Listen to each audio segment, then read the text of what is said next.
The Complete Tales of Winnie the Pooh by AA Milnes, with decorations by EH Shepard. Introduction.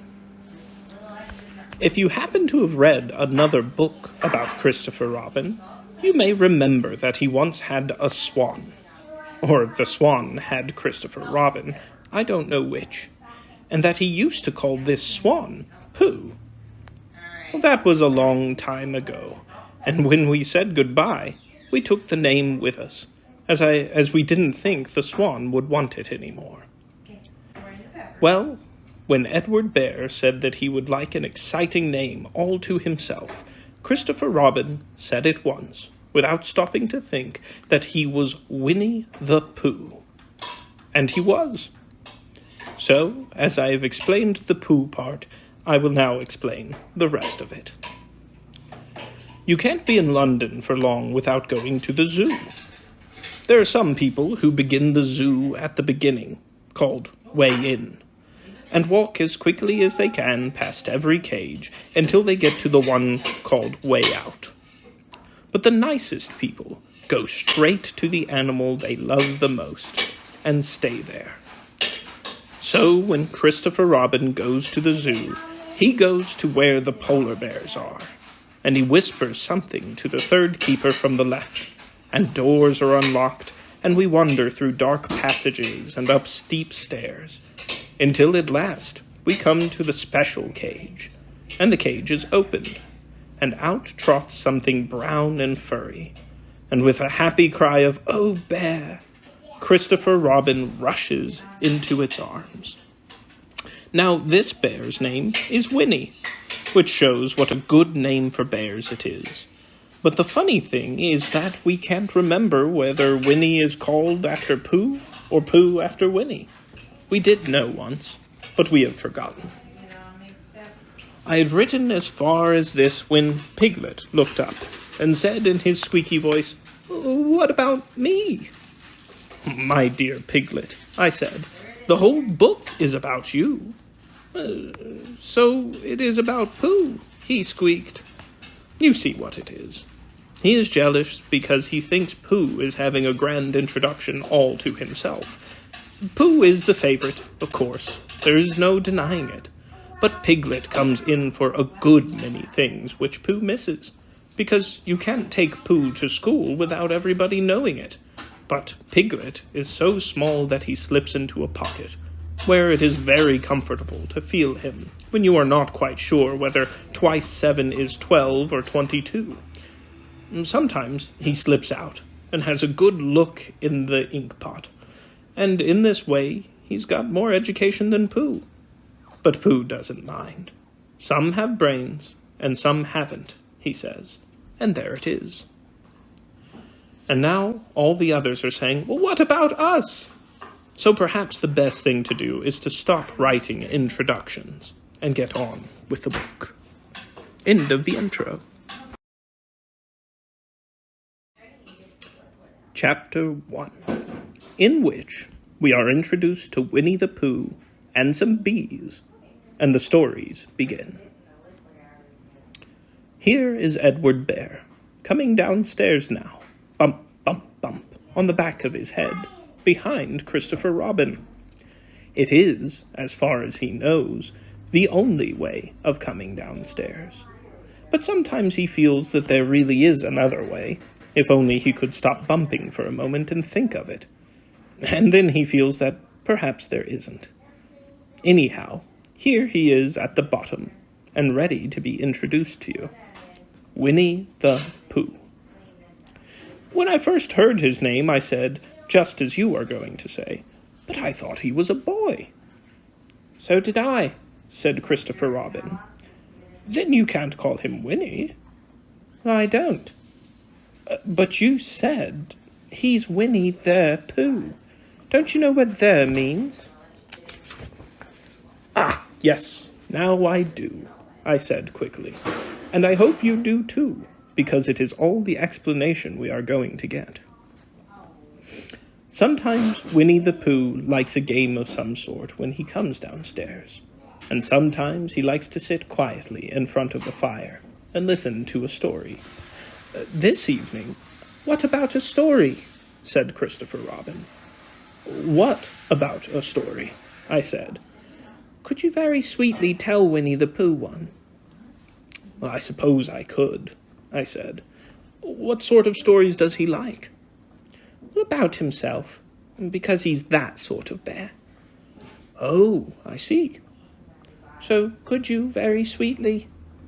"Well, I'll try," I said. So I tried.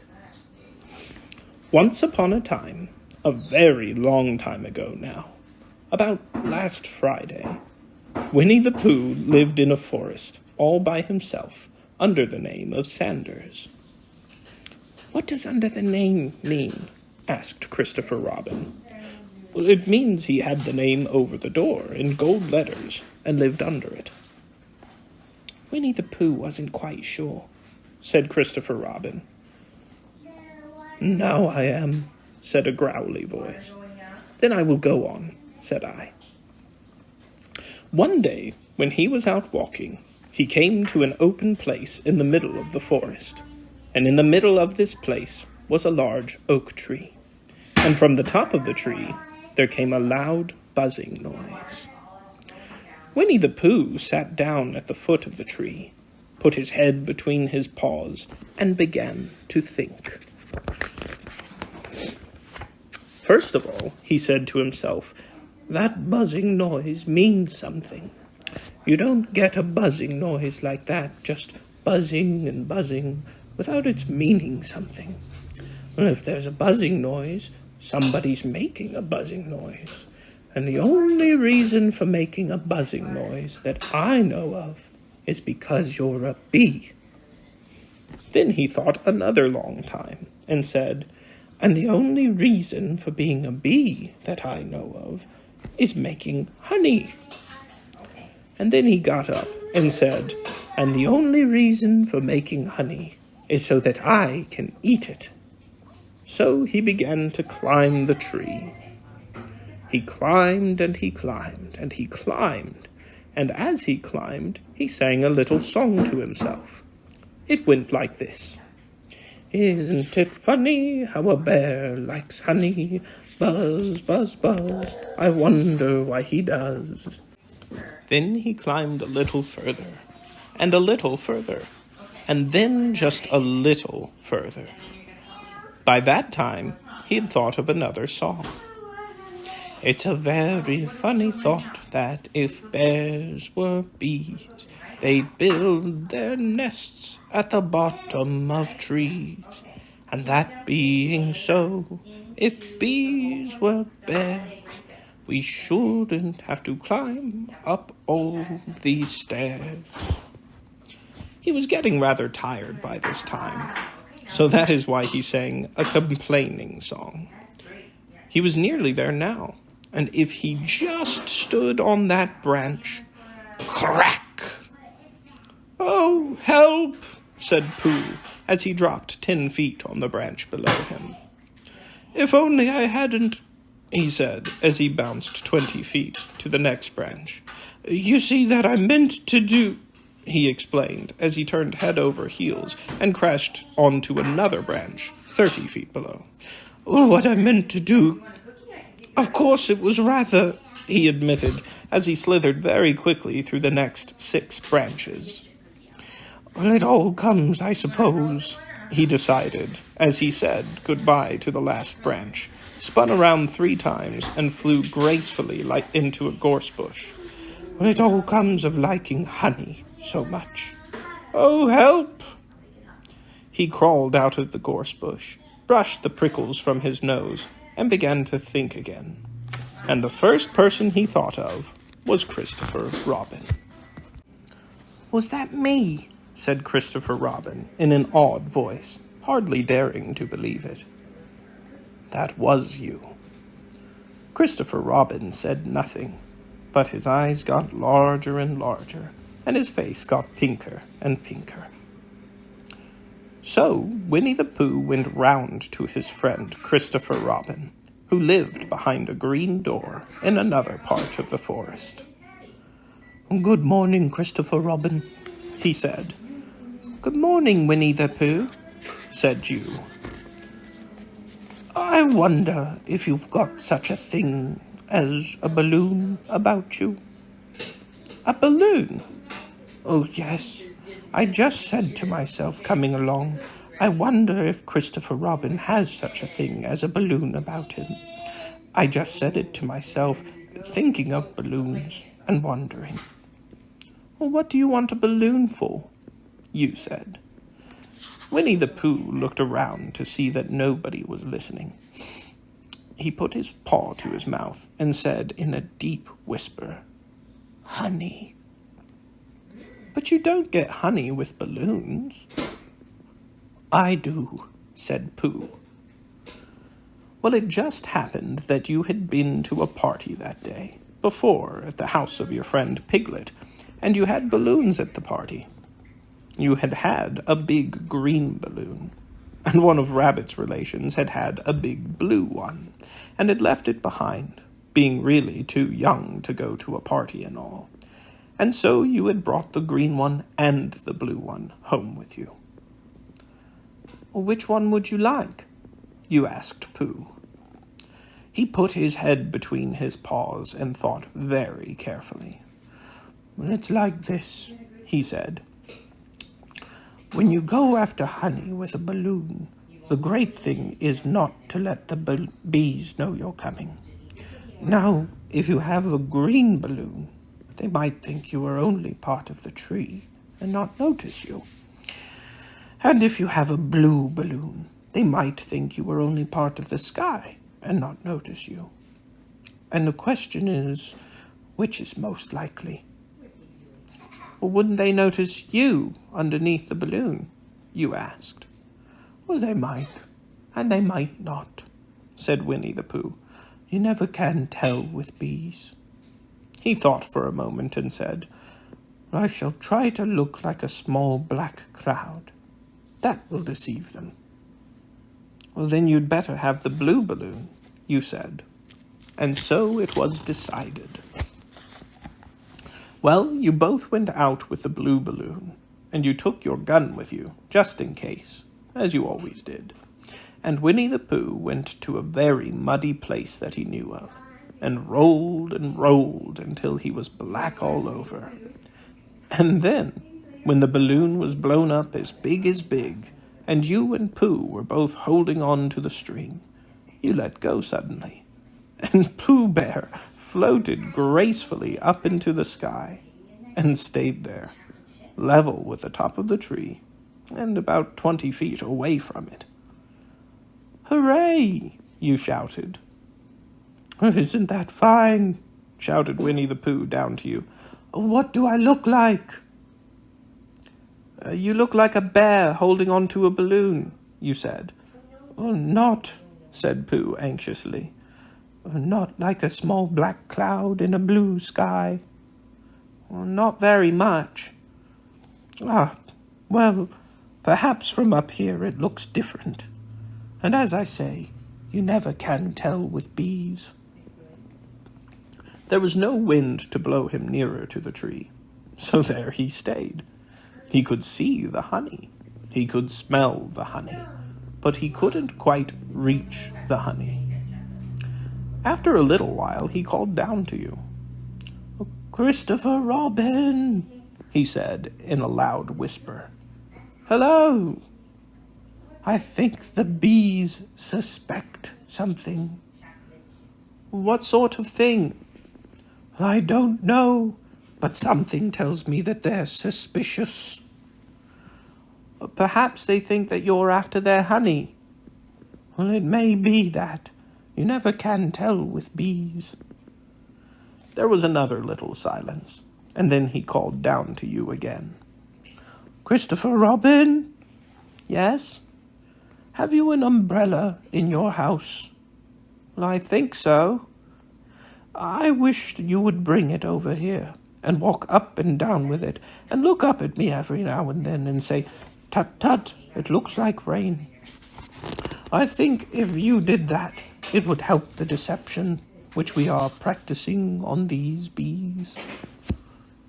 Well, You laughed to yourself. Silly old bear. But you didn't say it aloud, because you were so fond of him, and you went home for your umbrella. "Oh, there you are," called down Winnie the Pooh, as soon as you got back to the tree. "Well, I was beginning to get anxious. I have discovered that the bees are now definitely suspicious." "Shall I put my umbrella up?" you said. Yes, but wait a moment. We must be practical. The important bee to deceive is the queen bee. Can you see which is the queen bee from down there?" "No." "A pity. Well, now, if you walk up and down with your umbrella saying, 'Tut, tut, it looks like rain,' I shall do what I can by singing a little cloud song, such as a cloud might sing. Go." So, while you walked up and down and wondered if it would rain, Winnie the Pooh sang this song. "How sweet to be a cloud floating in the blue. Every little cloud always sings aloud. How sweet to be a cloud floating in the blue. It makes him very proud to be a little cloud." The bees were still buzzing as suspiciously as ever. Some of them indeed left their nest and flew all around the cloud as it began the second verse of this song. And one bee sat down on the nose of the cloud for a moment and then got up again. "Christopher, oh, Robin," called out the cloud. "Yes?" "Well, I've just been thinking, and I have come to a very important decision. These are the wrong sort of bees." "Are they?" "Oh, quite the wrong sort." "What are you saying?" "Tut, tut, it looks like rain." Good boy. "Are they the wrong sorts of bees?" "Oh, quite the wrong sort. So I should think that they would make the wrong sort of honey, shouldn't you?" "Would they?" "Yes, so I think I shall come down." "How?" asked you. Winnie the Pooh hadn't thought of this. If he let go of the string, he would fall, bump, and he didn't like the idea of that. So he thought for a long time, and then he said, "Christopher Robin, you must shoot the balloon with your gun. Have you got your gun?" "Of course I have," you said. "But if I do that, it will spoil the balloon," you said. "But if you don't," said Pooh, "I shall have to let go, and that would spoil me." When you put it like this, you saw how it was, and you aimed very carefully at the balloon and fired. "Ow!" said Pooh. "Did I miss?" you asked. "You didn't exactly miss," said Pooh, "but you missed the balloon."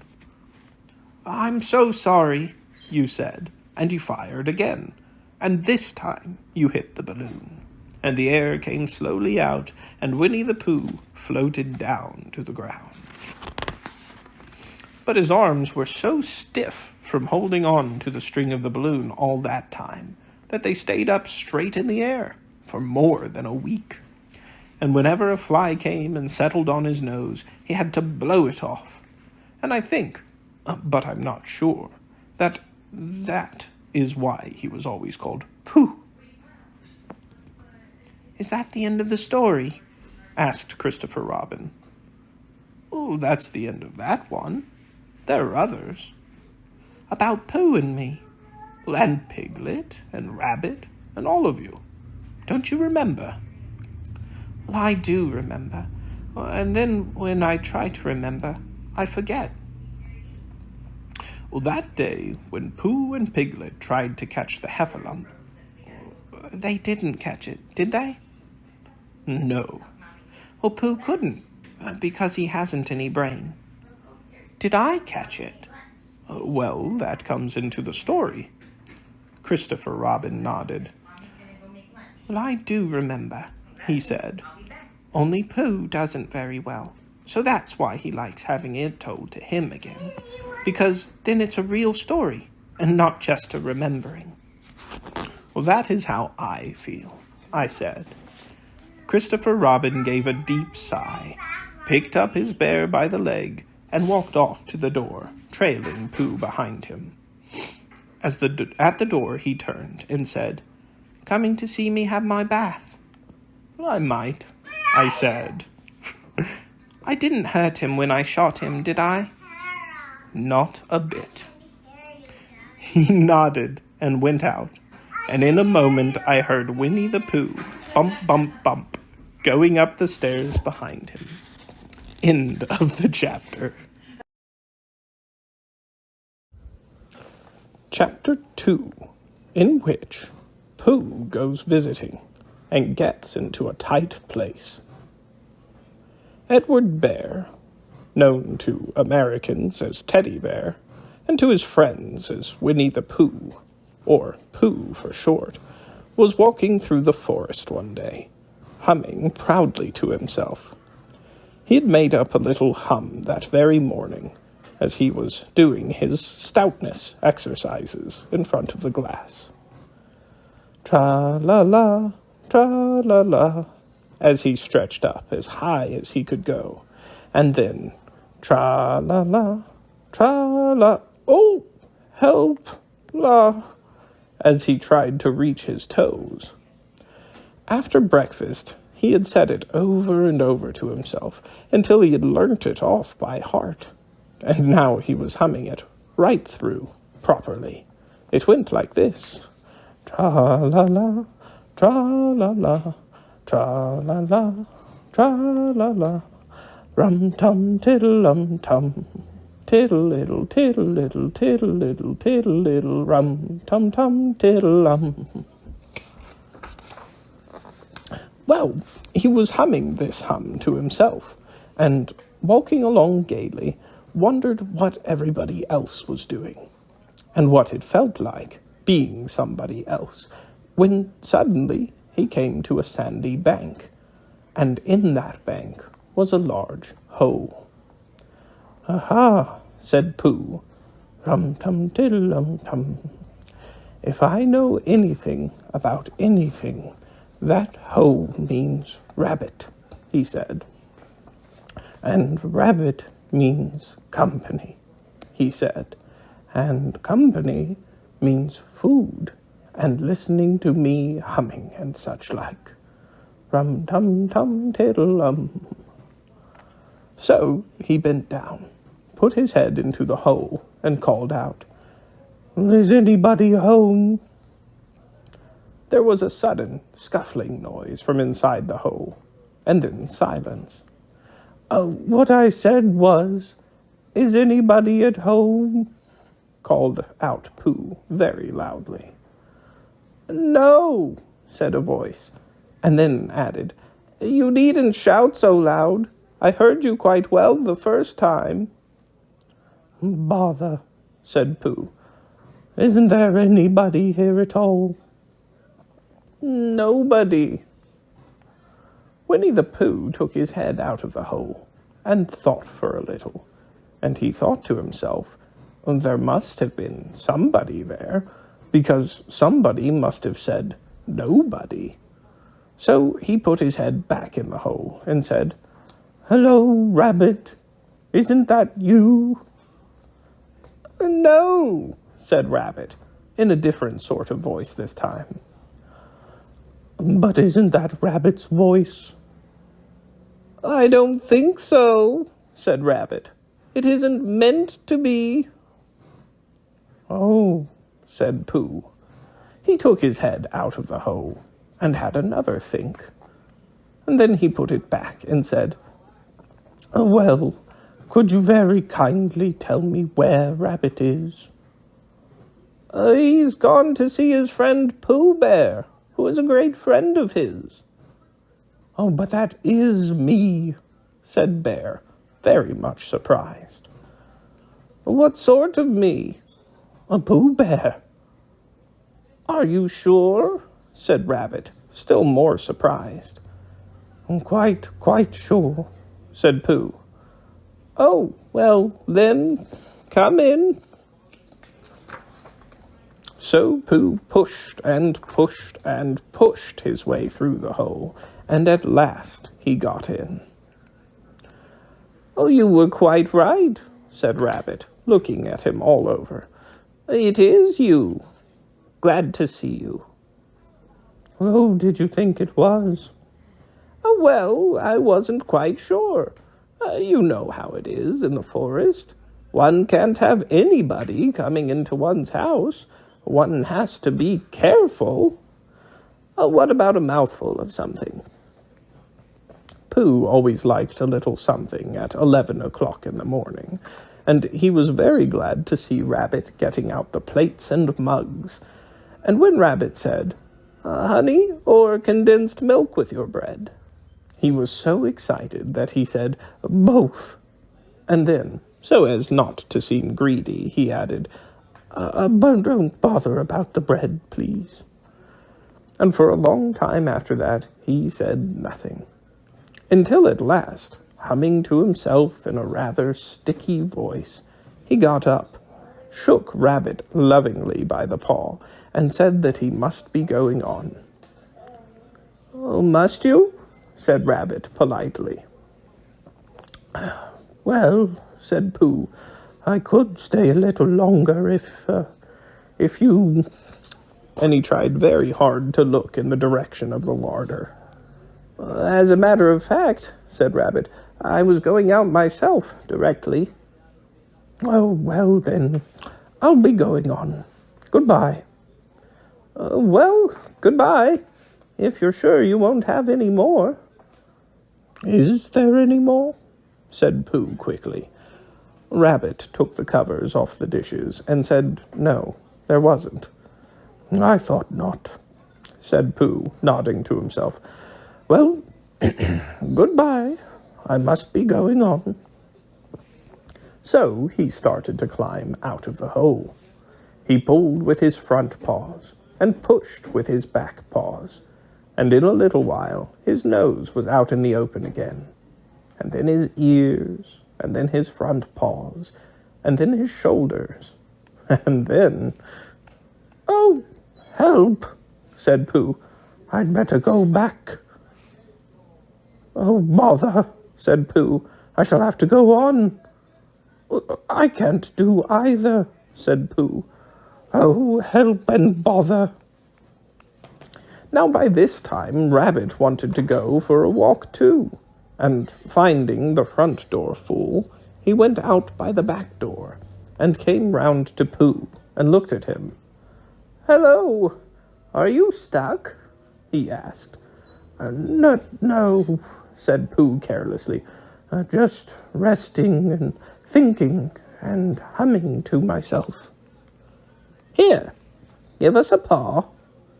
Pooh Bear stretched out a paw, and Rabbit pulled and pulled and pulled. Ow! Cried Pooh. You're hurting. The fact is, said Rabbit, you're stuck. Well, it all comes, said Pooh crossly, of not having front doors big enough. It all comes, said Rabbit sternly, of eating too much. I thought at the time, said Rabbit, only I didn't like to say anything, said Rabbit. That one of us was eating too much, said Rabbit. And I knew it wasn't me, he said. Well, I shall go and fetch Christopher Robin.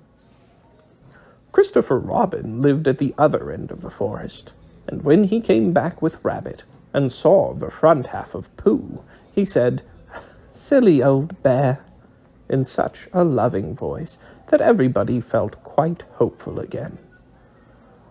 Well, I was just beginning to think, said Bear, sniffing slightly, that Rabbit might never be able to use his front door again. I should hate that, he said. So should I, said Rabbit. "Use his front door again," said Christopher Robin. "Of course he'll use his front door again." "Good," said Rabbit. "If we can't pull you out, Pooh, we might push you back."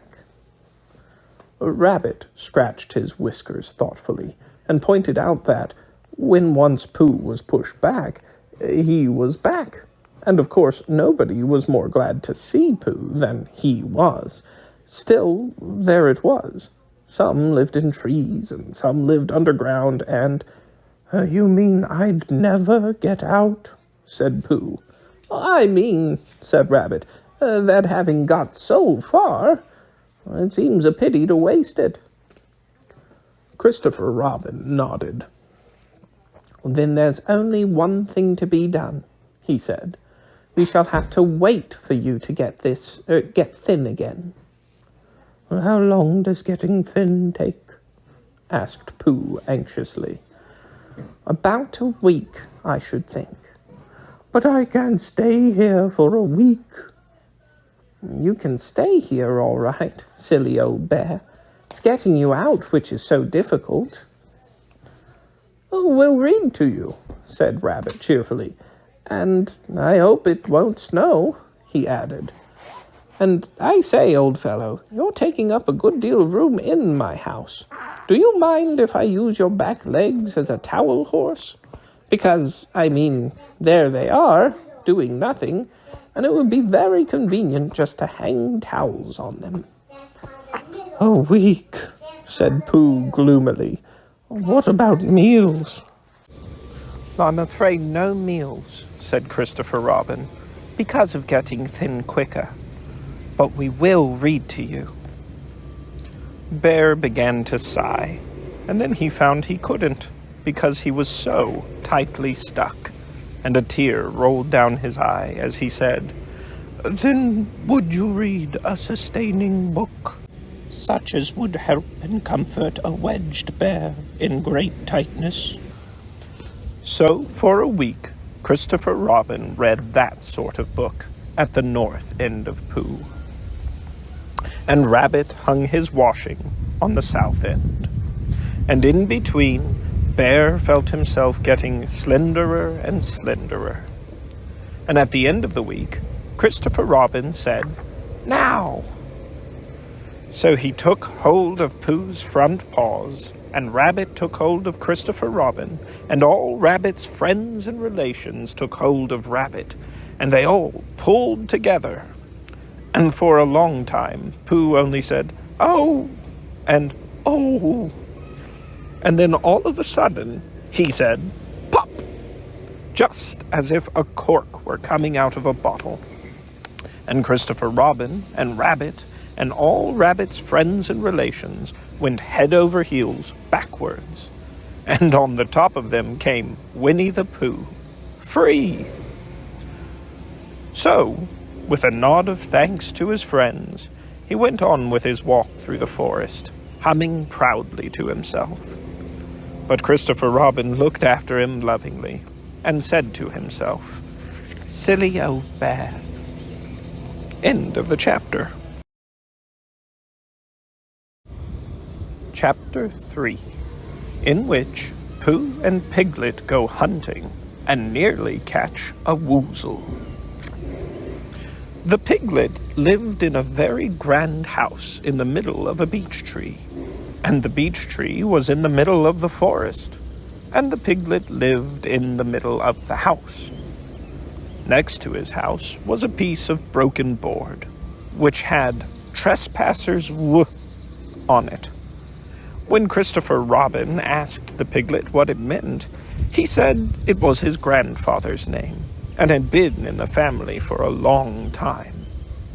Well, Christopher Robin said you couldn't be called Trespassers W, and Piglet said yes, you could, because his grandfather was, and it was short for Trespassers Will, which was short for Trespassers William, and his grandfather had had two names in case he lost one, Trespassers, after an uncle, and William, after Trespassers. "Well, I've got two names," said Christopher Robin carelessly. "Oh, well, there you are. That proves it," said Piglet. One fine winter's day, when Piglet was brushing away the snow in front of his house, he happened to look up, and there was Winnie the Pooh. Pooh was walking round and round in a circle, thinking of something else, and when Piglet called to him, he just went on walking. "Hello," said Piglet. "What are you doing?" Hunting," said Pooh. "Hunting what?" "I'm tracking something," said Winnie the Pooh, very mysteriously. "Tracking what?" said Piglet, coming closer. "Well, that's just what I ask myself. I ask myself, what? What do you think you'll answer?" "Well, I shall have to wait until I catch up with it," said Winnie the Pooh. "Now, look there." He pointed to the ground in front of him. "What do you see there?" Tracks," said Piglet. "Paw marks." He gave a little squeak of excitement. "Oh, Pooh! Do you think it's a woozle?" "Well, it may be," said Pooh. "Sometimes it is, and sometimes it isn't. You never can tell with paw marks."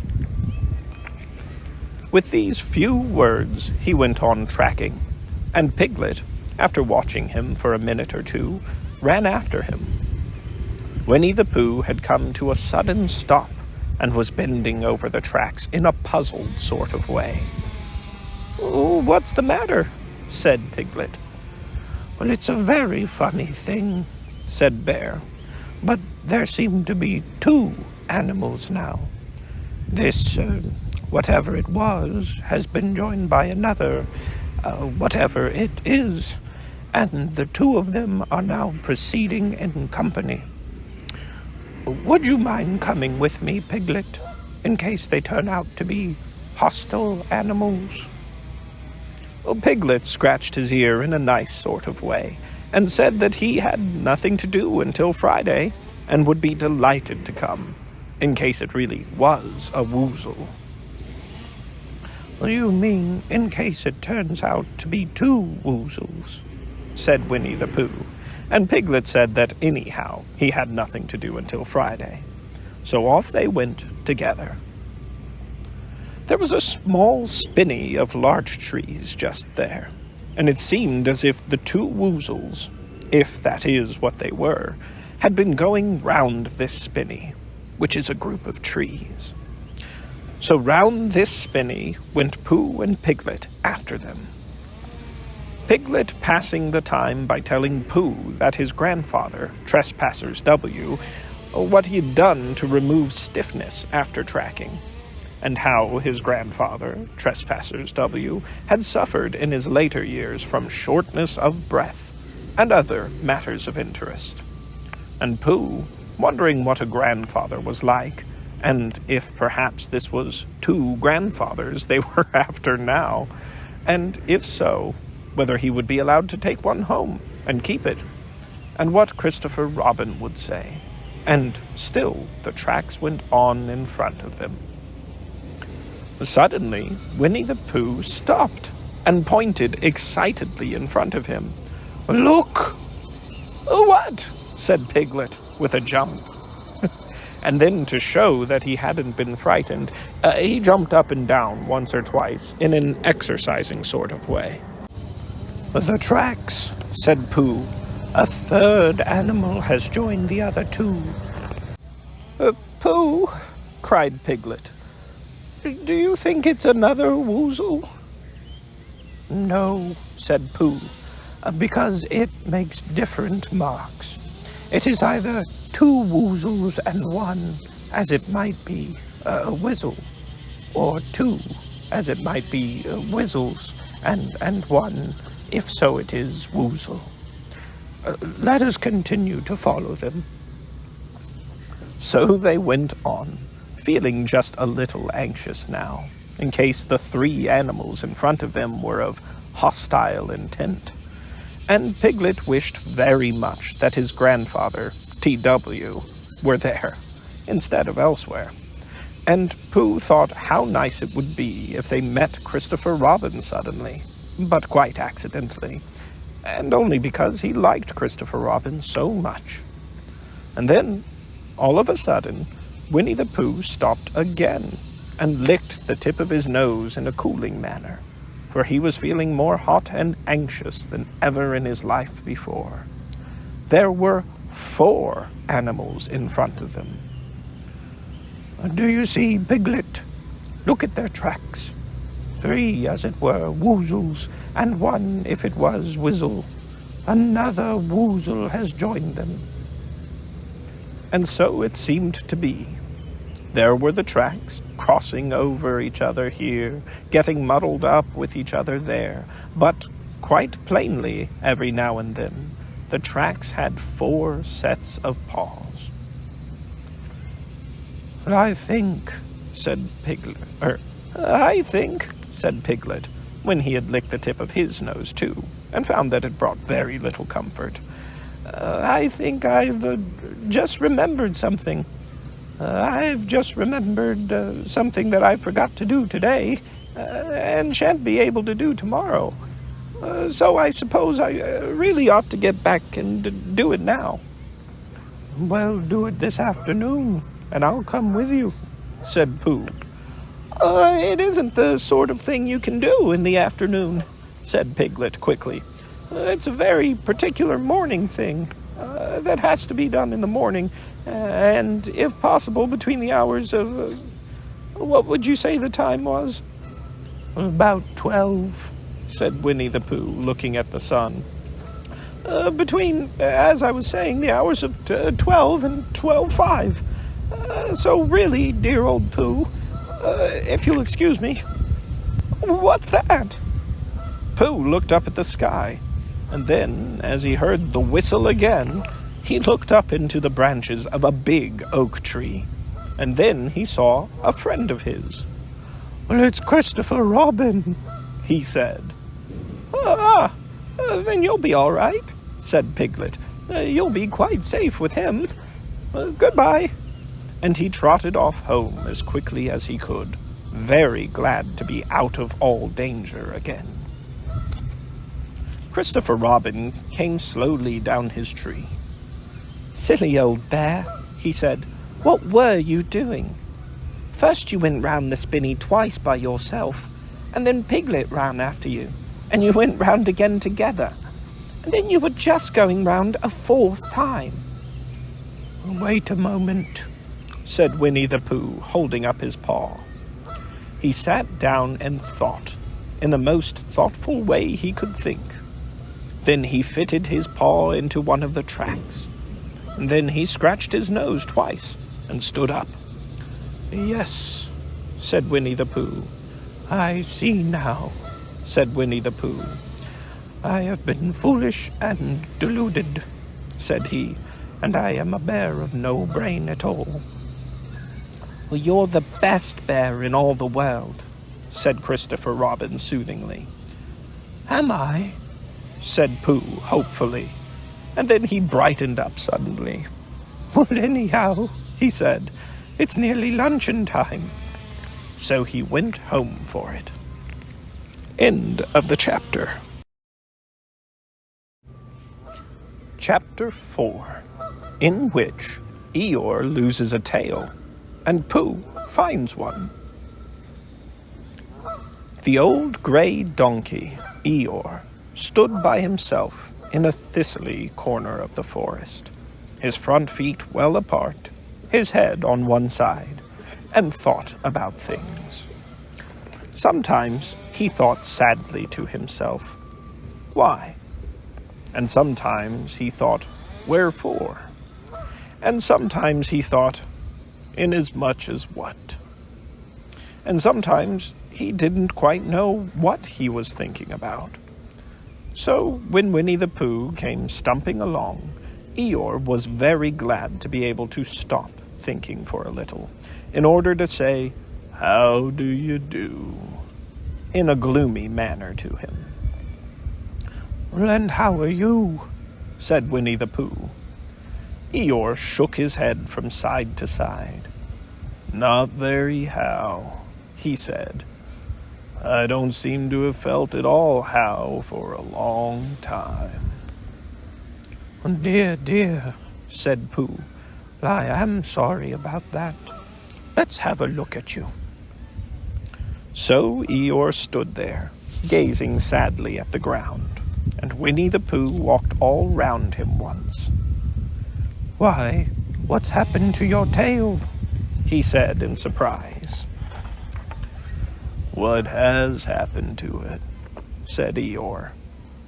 "Well, it isn't there." "Are you sure?" "Oh, well, either a tail is there or it isn't there. You can't make a mistake about it, and yours isn't there." "Well, then what is?" "Nothing." "Well, let's have a look," said Eeyore, and he turned slowly round to the place where his tail had been a little while ago. And then, finding that he couldn't catch it up, he turned round the other way, until he came back to where he was at first. And then he put his head down and looked between his front legs, and at last he said, with a long, sad sigh, "I believe you're right." "Of course I'm right," said Pooh. "That accounts for a good deal," said Eeyore gloomily. "It explains everything. No wonder." "Well, you must have left it somewhere," said Winnie the Pooh. "Somebody must have taken it," said Eeyore. "How like them," he added after a long silence. Pooh felt that he ought to say something helpful about it, but didn't quite know what. So he decided to do something helpful instead. "Eeyore," he said solemnly, "I, Winnie the Pooh, will find your tail for you." "Well, thank you, Pooh," answered Eeyore. "You're a real friend," said he. "Not like some," he added. So Winnie the Pooh went off to find Eeyore's tail. It was a fine spring morning in the forest as he started out. Little soft clouds played happily in a blue sky, skipping from time to time in front of the sun, as if they had come to put it out, and then sliding away suddenly so the next might have his turn. Through them and between them the sun shone bravely, and a copse which had worn its furs all the year round seemed old and dowdy now beside the new green lace which the beeches had put on so prettily. Through copse and spinney marched Bear, down open slopes of gorse and heather, over rocky beds of streams, up steep banks of sandstone into the heather again, and so at last, tired and hungry, to the 100-acre wood. For it was in the 100-acre wood that Owl lived. "And if anyone knows anything about anything," said Bear to himself, "it's Owl who knows something about something," he said. "Or my name's not Winnie the Pooh," he said. "Which it is," he added. "So there you are." Owl lived at the Chestnuts, an old-world residence of great charm, which was grander than anybody else's, or seemed so to Bear, because it had both a knocker and a bell pull. Underneath the knocker there was a notice which said, "Please ring if an answer is required." Underneath the bell pull there was a notice which said, "Please knock if a answer is not required." These notices had been written by Christopher Robin, who was the only one in the forest who could spell. For Owl, wise though he was in many ways, able to read and write and spell his own name, W-O-L, yet somehow went all to pieces over delicate words like measles and buttered toast.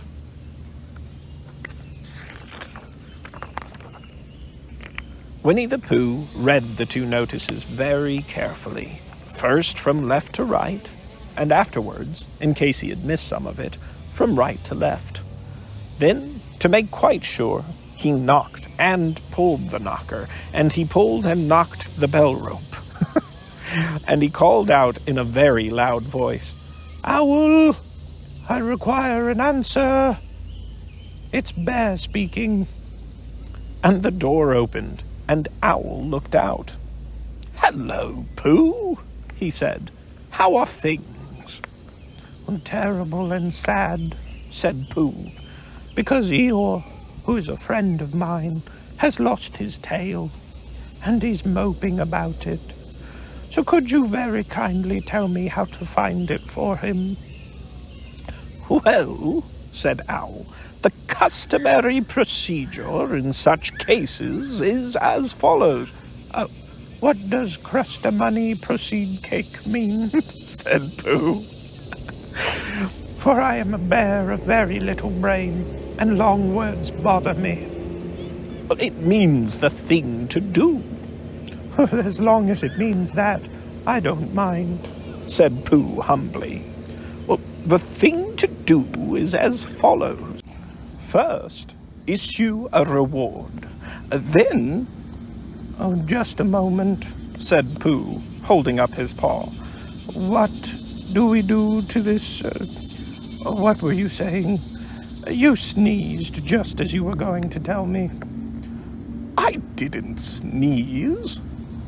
"Yes, you did, Owl." "Excuse me, Pooh, I didn't.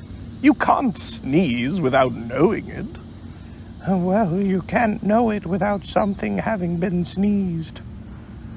"What I said was, first issue a reward." "You're doing it again," said Pooh sadly. "A reward," said Owl very loudly. "We write a notice to say that we are going to give a large something to anybody who finds Eeyore's tail." I see, said Pooh, nodding his head. "Talking about large somethings," he went on dreamily. "And generally I have a small something about now, about this time in the morning." And he looked wistfully at the cupboard in the corner of Owl's parlor. "Just a mouthful of condensed milk, or what have you, with perhaps a lick of honey." "Well then," said Owl, "we write out this notice, and we put it up all over the forest." "A lick of honey," murmured the bear to himself, or not, as the case may be."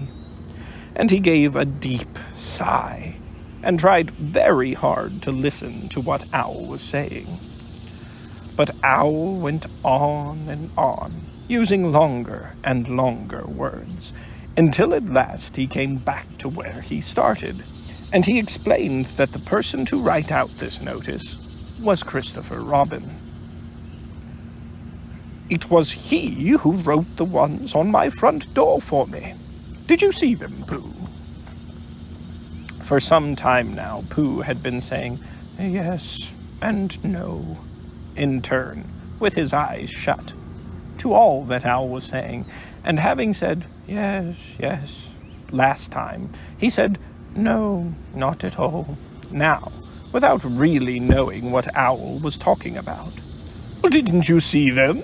said Owl, a little surprised. "Come and look at them now." So they went outside, and Pooh looked at the knocker and the notice below it, and the more he looked at the bell rope, the more he felt that he had seen something like it, somewhere else, some time before. "A handsome bell rope, isn't it?" said Owl. Pooh nodded. "Well, it reminds me of something," he said, "but I can't think what. Where did you get it?" "Well, I just came across it in the forest. It was hanging over a bush, and I thought at first somebody lived there. So I rang it, and nothing happened. Well, and then I rang it very loudly, and it came off in my hand. and as nobody seemed to want it, I took it home and—" "Owl," said Pooh solemnly, "you made a mistake. Somebody did want it." "Who?" "Eeyore, my dear friend Eeyore. He was fond of it." "Fond of it?" "Well, attached to it," said Winnie the Pooh sadly. So with these words he unhooked it and carried it back to Eeyore, and when Christopher Robin had nailed it on in its right place again, Eeyore frisked about the forest, waving his tail so happily that Winnie the Pooh came over all funny, and he had to hurry home for a little snack of something to sustain him. And, wiping his mouth half an hour afterwards, he sang to himself proudly, "Who found the tail? I," said Pooh, "at 2:45. Only it was 11:15, really. I found the tail." End of the chapter. Chapter 5, in which Piglet meets a Heffalump.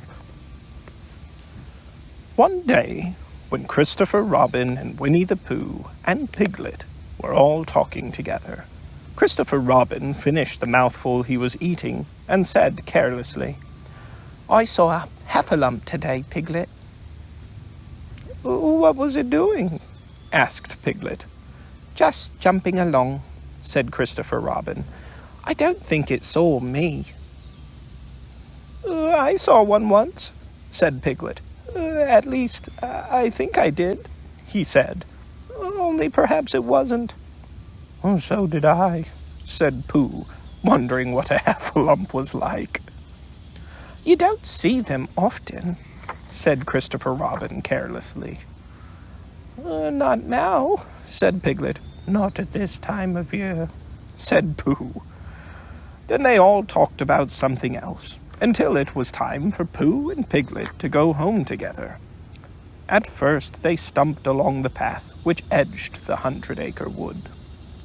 They didn't say much to each other, but when they came to the stream and had helped each other across the stepping stones and were able to walk side by side again over the heather, they began to talk in a friendly way about this and that. And Piglet said, "If you see what I mean, Pooh." And Pooh said, "Well, it's just what I think about myself, Piglet." And Piglet said, "But on the other hand, Pooh, we must remember." And Pooh said, "Quite true, Piglet, although I'd forgotten it for the moment." And then, just as they came to the 6 pine trees, Pooh looked round to see that nobody else was listening, and said in a very solemn voice, "Piglet, I have decided something." "What have you decided, Pooh?" "Well, I've decided to catch a Heffalump." Pooh nodded his head several times as he said this, and waited for Piglet to say, "How?" or, "Pooh, you couldn't," or something helpful of that sort, but Piglet said nothing. The fact was, Piglet was wishing that he had thought about it first. "Well, I shall do it," said Pooh, after waiting a little longer, "by means of a trap. And it must be a cunning trap. So you will have to help me, Piglet." "Pooh," said Piglet, feeling quite happy again now, "I will." And then he said, "How shall we do it?" And Pooh said, "Well, that's just it. How?" And then they sat down together to think it out. Pooh's first idea was... Excuse me. Pooh's first idea was that they should dig a very deep pit. And then the Heffalump would come along and fall into the pit and... "Why?" said Piglet. "Why what?" said Pooh. "Why would he fall in?" Pooh rubbed his nose with a paw and said that the Heffalump might be walking along, humming a little song and looking up at the sky, wondering if it would rain, and so he wouldn't see the very deep pit until he was halfway down, and then it would be too late. Piglet said this was a very good trap, but supposing it were raining already? Pooh rubbed his nose again and said that he hadn't thought of that. And then he brightened up and said that if it were raining already, the Heffalump would be looking at the sky wondering if it would clear up, and so he wouldn't see the very deep pit until he was halfway down, when it would be too late. Piglet said that, now that this point had been explained, he thought it a very cunning trap. Pooh was very proud when he heard this, and he felt that the Heffalump was as good as caught already. But there was just one thing which had to be thought about, and it was this. Where should they dig the very deep pit? Piglet said that the best place would be somewhere where a Heffalump was, just before he fell into it, only about a foot further on. But then he would see us digging it, said Pooh. Not if he's looking at the sky. He would suspect, said Pooh, if he happened to look down. He thought for a long time and then added sadly, "Well, it isn't as easy as I thought. I suppose that's why Heffalumps hardly ever get caught." That must be it, said Piglet. They sighed and got up, and when they had taken a few gorse prickles out of themselves, they sat down again. Oh, they sat on gorse bushes. And all the time Pooh was saying to himself, "If only I could think of something." For he felt sure that a very clever brain could catch a Heffalump, if only he knew the right way to go about it. "Suppose," he said to Piglet, "you wanted to catch me. How would you do it?" "Well," said Piglet, "I should do it like this. I should make a trap, and I should put a jar of honey in the trap, and you would smell it, and you would go in after it, and I would go in after it," said Pooh excitedly, "only very carefully so as not to hurt myself. And I would get to the jar of honey, and I should lick round the edges first of all, pretending that there wasn't any more, you know, and then I should walk away and think about it a little, and then I should come back and start licking in the middle of the jar, and then..." "Yes, well, never mind about that. There you would be, and there I should catch you. Now the first thing to think of is, what do Heffalumps like? I should think acorns, wouldn't you? We'll get a lot of... I say, wake up, Pooh." Pooh, who had gone into a happy dream, woke up with a start, and said that honey was a much more trappy thing than acorns. Piglet didn't think so, and they were just going to argue about it when Piglet remembered that, if they put acorns in the trap, he would have to find the acorns. But if they put honey, then Pooh would have to give up some of his own honey. So he said, "All right, honey then," just as Pooh remembered it too, and was going to say, "All right, acorns." Honey, said Piglet to himself in a thoughtful way, as if it were now settled. "I'll dig the pit, while you go and get the honey." "Very well," said Pooh, and he stumped off. As soon as he got home, he went to the larder, and he stood on a chair, and took down a very large jar of honey from the top shelf. It had honey, spelled H-U-N-N-Y, written on it, but just to make sure, he took off the paper cover and looked at it, and it looked just like honey. "But you never can tell," said Pooh. "I remember my uncle saying once that he had seen cheese just this color." So he put his tongue in and took a large lick. "Yes," he said, "it is, no doubt about that. And honey, I should say, right down to the bottom of the jar. Unless, of course, he said, somebody put cheese in the bottom just for a joke. Perhaps I'd better go a little further, just in case heffalumps don't like cheese. Same as me. And he gave a deep sigh. Well, I was right. It is honey, all the way down. Having made certain of this, he took the jar back to Piglet, and Piglet looked up from the bottom of his very deep pit, and said, Got it? And Pooh said, Yes, but it isn't quite a full jar. And he threw it down to Piglet, and Piglet said, No, it isn't. Is this all that you've got left? And Pooh said, Yes, because it was. So Piglet put the jar at the bottom of the pit and climbed out, and they went off home together. Well, good night, Pooh, said Piglet when they had got to Pooh's house. And we meet at 6 o'clock tomorrow morning by the pine trees and see how many heffalumps we've got in our trap. 6 o'clock, Piglet. And have you got any string? No. Why do you want string? To lead them home with. Oh, I think heffalumps come if you whistle. Some do and some don't. You never can tell with heffalumps. Well, good night. Good night.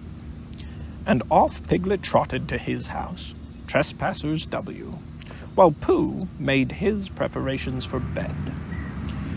Some hours later, just as the night was beginning to steal away, Pooh woke up suddenly with a sinking feeling. He had had that sinking feeling before, and he knew what it meant. He was hungry. So he went to the larder, and he stood on a chair and reached up to the top shelf and found nothing. That's funny, he thought. I know I had a jar of honey there, a full jar, full of honey right up to the top, and it said Hunny written on it, so that I should know it was honey. That's very funny. And then he began to wander up and down, wondering where it was, and murmuring a murmur to himself, like this. It's very, very funny, 'cause I know I had some honey, 'cause it had a label on saying honey. A galuptuous full of pop, too, and I don't know where it's got to. No, I don't know where it's gone. Well, it's funny. He had murmured this to himself 3 times in a singing sort of way, when suddenly he remembered he had put it into the cunning trap to catch the heffalump. Oh, bother, said Pooh. It all comes of trying to be kind to heffalumps. And he got back into bed. But he couldn't sleep. The more he tried to sleep, the more he couldn't. He tried counting sheep, which is sometimes a good way of getting to sleep, and, as that was no good, he tried counting heffalumps. But that was worse, because every heffalump that he counted was making straight for a pot of Pooh's honey, and eating it all. For some minutes he lay there miserably, but when the 587th heffalump was licking its jaws and saying to itself, Very good honey this is. I don't know when I've tasted better, Pooh could bear it no longer. He jumped out of bed, he ran out of the house, and he ran straight to the 6 pine trees. The sun was still in bed, but there was a lightness in the sky over the 100-acre wood, which seemed to be showing that it was waking up, and should soon be kicking off the clothes. In the half-light, the pine trees looked cold and lonely, and the very deep pit seemed deeper than it was, and Pooh's jar of honey at the bottom was something mysterious, a shape and no more. But as he got nearer to it, his nose told him that it was indeed honey, and his tongue came out and began to polish up his mouth, ready for it. Bother, said Pooh, as he got his nose inside the jar. "A heffalump has been eating it." And then he thought a little and said, "Oh no, I forgot. I did."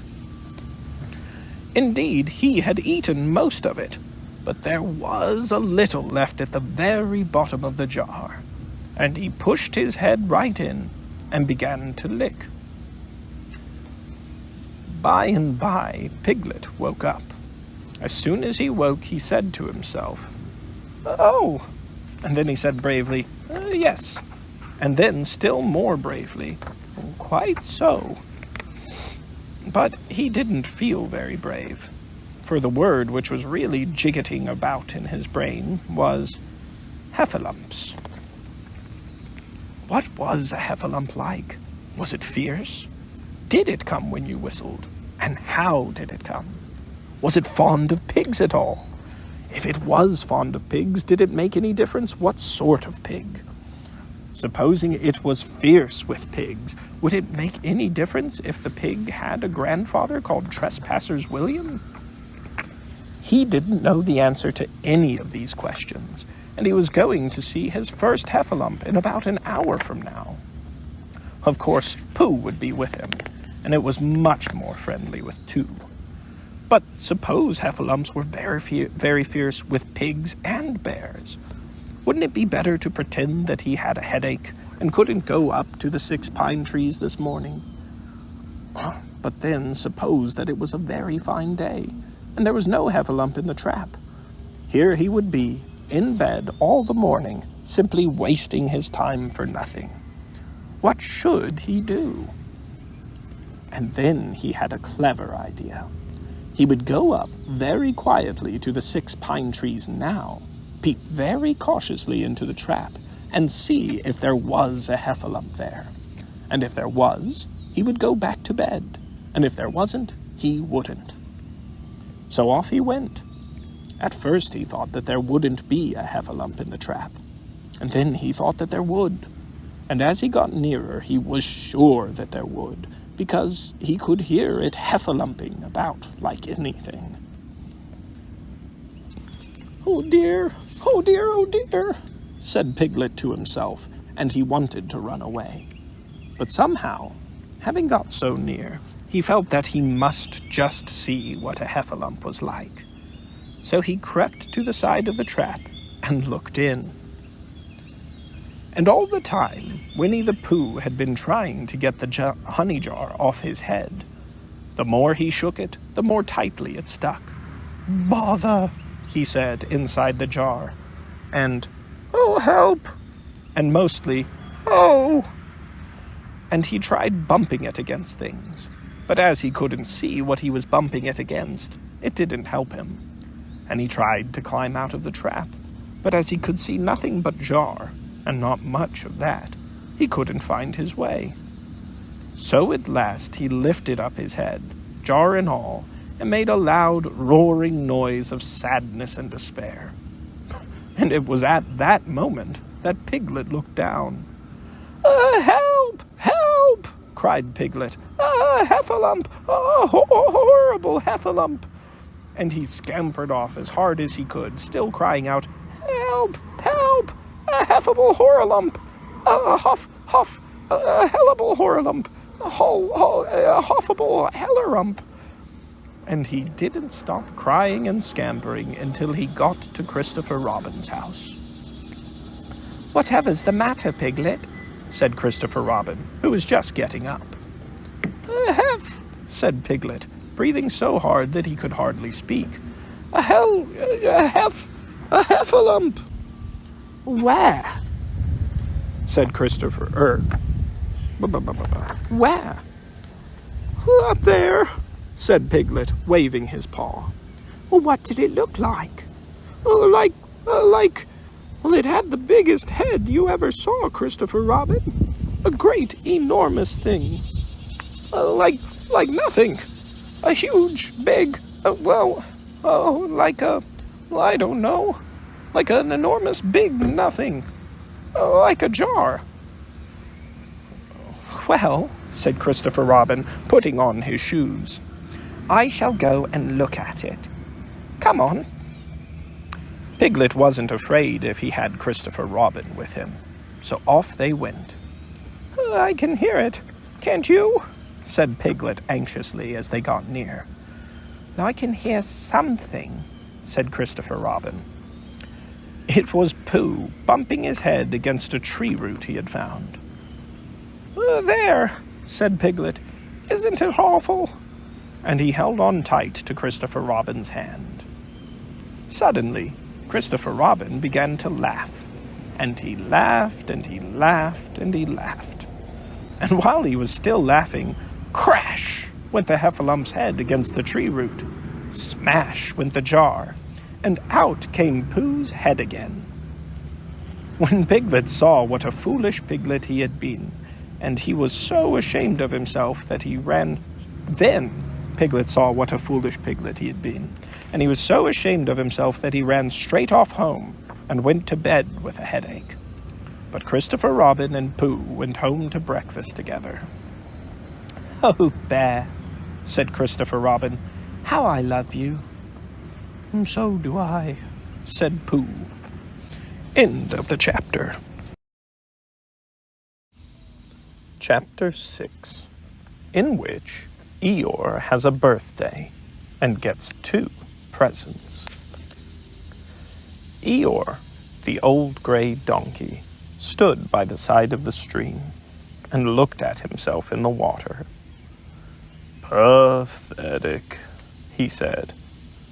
"That's what it is. Pathetic." He turned and walked slowly down the stream for 20 yards, splashed across it, and walked slowly back on the other side. Then he looked at himself in the water again. "As I thought," he said. "No better from this side. But nobody minds. Nobody cares. Pathetic. That's what it is." There was a crackling noise in the bracken behind him, and out came Pooh. "Good morning, Eeyore," said Pooh. "Good morning, Pooh Bear," said Eeyore gloomily. "If it is a good morning," said Eeyore, he said, "which I doubt," said he. "Why? What's the matter?" "Oh, nothing, Pooh Bear, nothing. We can't all, and some of us don't. That's all there is to it." "Oh, can't all what?" said Pooh, rubbing his nose. "Gaiety, song and dance. Here we go round the mulberry bush." "Oh," said Pooh. He thought for a long time and then asked, "What mulberry bush is it?" "Bonhomie," went on Eeyore gloomily. "A French word meaning bonhomie," he explained. "I'm not complaining, but there it is." Pooh sat down on a large stone and tried to think this out. Well, it sounded to him like a riddle, and he was never much good at riddles, being a bear of very little brain. So he sang Cottleston Pie instead. "Cottleston, Cottleston, Cottleston Pie, a fly can't bird, but a bird can fly. Ask me a riddle, and I reply, Cottleston, Cottleston, Cottleston Pie." That was the first verse. When he had finished it, Eeyore didn't actually say that he didn't like it, so Pooh very kindly sang the second verse to him. "A Cottleston, Cottleston, Cottleston Pie, a fish can't whistle and neither can I. Ask me a riddle and I reply, Cottleston, Cottleston, Cottleston Pie." Eeyore still said nothing at all, so Pooh hummed the third verse quietly to himself. "Cottleston, Cottleston, Cottleston Pie, why does a chicken? I don't know why. Ask me a riddle and I reply, Cottleston, Cottleston, Cottleston Pie." "That's right," said Eeyore. "Sing, tiddly, umpty-too. Here we are gathering nuts in May. Enjoy yourself. Well, I am, said Pooh. Well, some can, said Eeyore. Well, why, what's the matter? Is anything the matter? Well, you seem so sad, Eeyore. Well, sad? Why should I be sad? It's my birthday, the happiest day of the year. Well, your birthday, said Pooh in great surprise. Well, of course it is. Can't you see? Look at all the presents I've had. He waved a foot from side to side. Look at the birthday cake, candles and pink sugar. Oh, Pooh looked, first to the right, and then to the left. Presents, said Pooh. Birthday cake, said Pooh. Where? Well, can't you see them? No, said Pooh. Neither can I, said Eeyore. Joke, he explained. Ha ha. Pooh scratched his head, being a little puzzled by all this. But is it really your birthday? He asked. It is. Oh, well, many happy returns of the day, Eeyore. And many happy returns to you, Pooh Bear. Well, but it isn't my birthday. No, it's mine. But you said many happy returns. Well, why not? You don't always want to be miserable on my birthday, do you? Oh, I see, said Pooh. It's bad enough, said Eeyore, almost breaking down. Being miserable myself, what with no presents and no cake and no candles, and no proper notice taken of me at all. But if everybody else is going to be miserable too... Well, this was too much for Pooh. Oh, stay there, he called to Eeyore as he turned and hurried back home as quick as he could, for he felt that he must get poor Eeyore a present of some sort at once, and he could always think of a proper one afterward. Outside his house, he found Piglet, jumping up and down, trying to reach the knocker. Hello, Piglet, he said. Hello, Pooh, said Piglet. What are you trying to do? I was trying to reach the knocker, said Piglet. Well, I just came round to... Let me do it for you, said Pooh kindly. So he reached up and knocked at the door. Well, I have just seen Eeyore, he began, and poor Eeyore is in a very sad condition, because it's his birthday, and nobody has taken notice of it. Well, and he's very gloomy. You know what Eeyore is. And there he was, and what a long time whoever lives here is answering at this door. And he knocked again. But Pooh, said Piglet, it's your own house. Oh, said Pooh. So it is, he said. Well, let's go in then. So in they went. The first thing Pooh did was to go to the cupboard to see if he had quite a small jar of honey left. And he had, so he took it down. Well, I'm giving this to Eeyore, he explained, as a present. What are you going to give? Couldn't I give it too? Said Piglet. From both of us? Oh, no, said Pooh. That would not be a good plan. All right, then. I'll give him a balloon. I've got one left from my party. I'll go and get it now. Shall I? That, Piglet, is a very good idea. It is just what Eeyore wants to cheer him up. Nobody can be uncheered with a balloon. So off Piglet trotted, and in the other direction went Pooh with his jar of honey. It was a warm day, and he had a long way to go. He hadn't gone more than halfway when a sort of funny feeling began to creep all over him. It began at the tip of his nose, and trickled all through him and out at the soles of his feet. It was just as if somebody inside him were saying, "Now then, Pooh, time for a little something." "Dear, dear," said Pooh. "Well, I didn't know it was as late as that." So he sat down and took the top off his jar of honey. "Well, lucky I brought this with me," he thought. "Many a bear going out on a warm day like this would never have thought of bringing a little something with him." And he began to eat. "Now let me see," he thought, as he took his last lick of the inside of the jar. "Where was I going? Ah, yes, Eeyore." He got up slowly, and then suddenly he remembered. He had eaten Eeyore's birthday present. "Bother," said Pooh. "What shall I do? I must give him something." For a little while he couldn't think of anything. Then he thought, "Well, it's a very nice pot, even if there's no honey in it. And if I washed it clean and got somebody to write a happy birthday on it, well, Eeyore could keep things in it, which might be useful."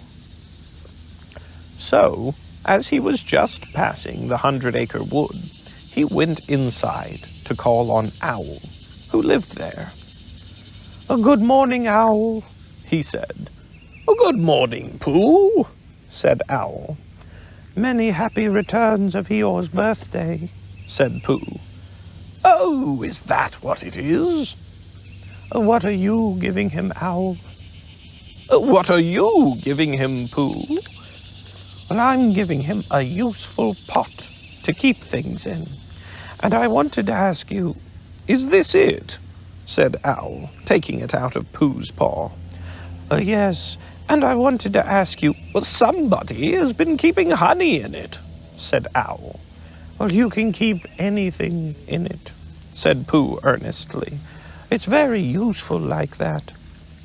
And I wanted to ask you—" "You ought to write a happy birthday on it." "Well, that was what I wanted to ask you," said Pooh. "Well, because my spelling is wobbly. It's a good spelling, but it wobbles, and the letters get in the wrong places. Would you write a happy birthday on it for me?" "It's a nice pot," said Owl, looking at it all round. "Couldn't I give it too, from both of us?" "Well, no," said Pooh. "That would not be a good plan. Now, I'll just wash it first, and then you can write on it." Well, he washed the pot out and dried it, while Owl licked the end of his pencil and wondered how to spell birthday. "Can you read, Pooh?" he asked, a little anxiously. "There's a notice about knocking and ringing outside my door, which Christopher Robin wrote. Could you read it?" Christopher Robin told me what it said, and then I could." "Ah, well, I'll tell you what this says, and then you'll be able to—" So Owl wrote, and this is what he wrote. "Hippy path p pathathadadth thathathada pathathadadi." Pooh looked on admiringly. "Well, I'm just saying a happy birthday," said Owl carelessly. "Well, it's a nice long one," said Pooh, very much impressed by it. "Well, actually, of course, I'm saying a very happy birthday, with love from Pooh. Naturally, it takes a good deal of pencil to say a long thing like that." "Oh, I see," said Pooh. While all this was happening, Piglet had gone back to his own house to get Eeyore's balloon. He held it very tightly against himself, so that it shouldn't blow away, and he ran as fast as he could so as to get it to Eeyore before Pooh did, for he thought that he would like to be the first one to give a present, just as if he had thought of it without being told by anybody.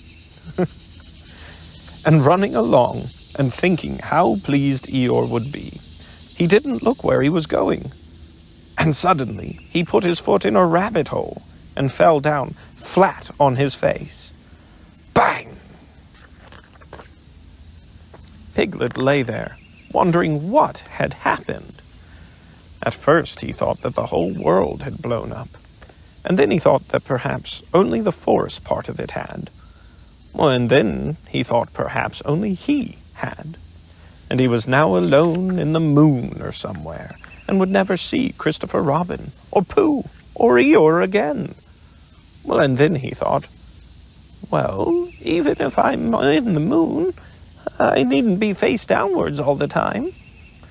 So he got cautiously up and looked all about him. He was still in the forest. Oh, well, that's funny, he thought. I wonder what that bang was. I couldn't have made such a noise just falling down. And where's my balloon? And what's that small piece of damp rag doing? It was the balloon. Oh, dear, said Piglet. Oh, dear, oh, dear, oh, dearie, dear. Well, it's too late now. I can't go back, and I haven't another balloon. And perhaps Eeyore doesn't like balloons very much. So he trotted on, rather sadly now, and down he came to the side of the stream where Eeyore was, and he called out to him. Good morning, Eeyore, shouted Piglet. Good morning, little Piglet, said Eeyore. If it is a good morning, he said, which I doubt, said he. Not that it matters, he said. Many happy returns of the day, said Piglet, having now got closer. Eeyore stopped looking at himself in the stream and turned to stare at Piglet. Just say that again, he said. Many happy... Wait a moment. Balancing on 3 legs, he began to bring his 4th leg very cautiously up to his ear. I did this yesterday, he explained, as he fell down for the 3rd time.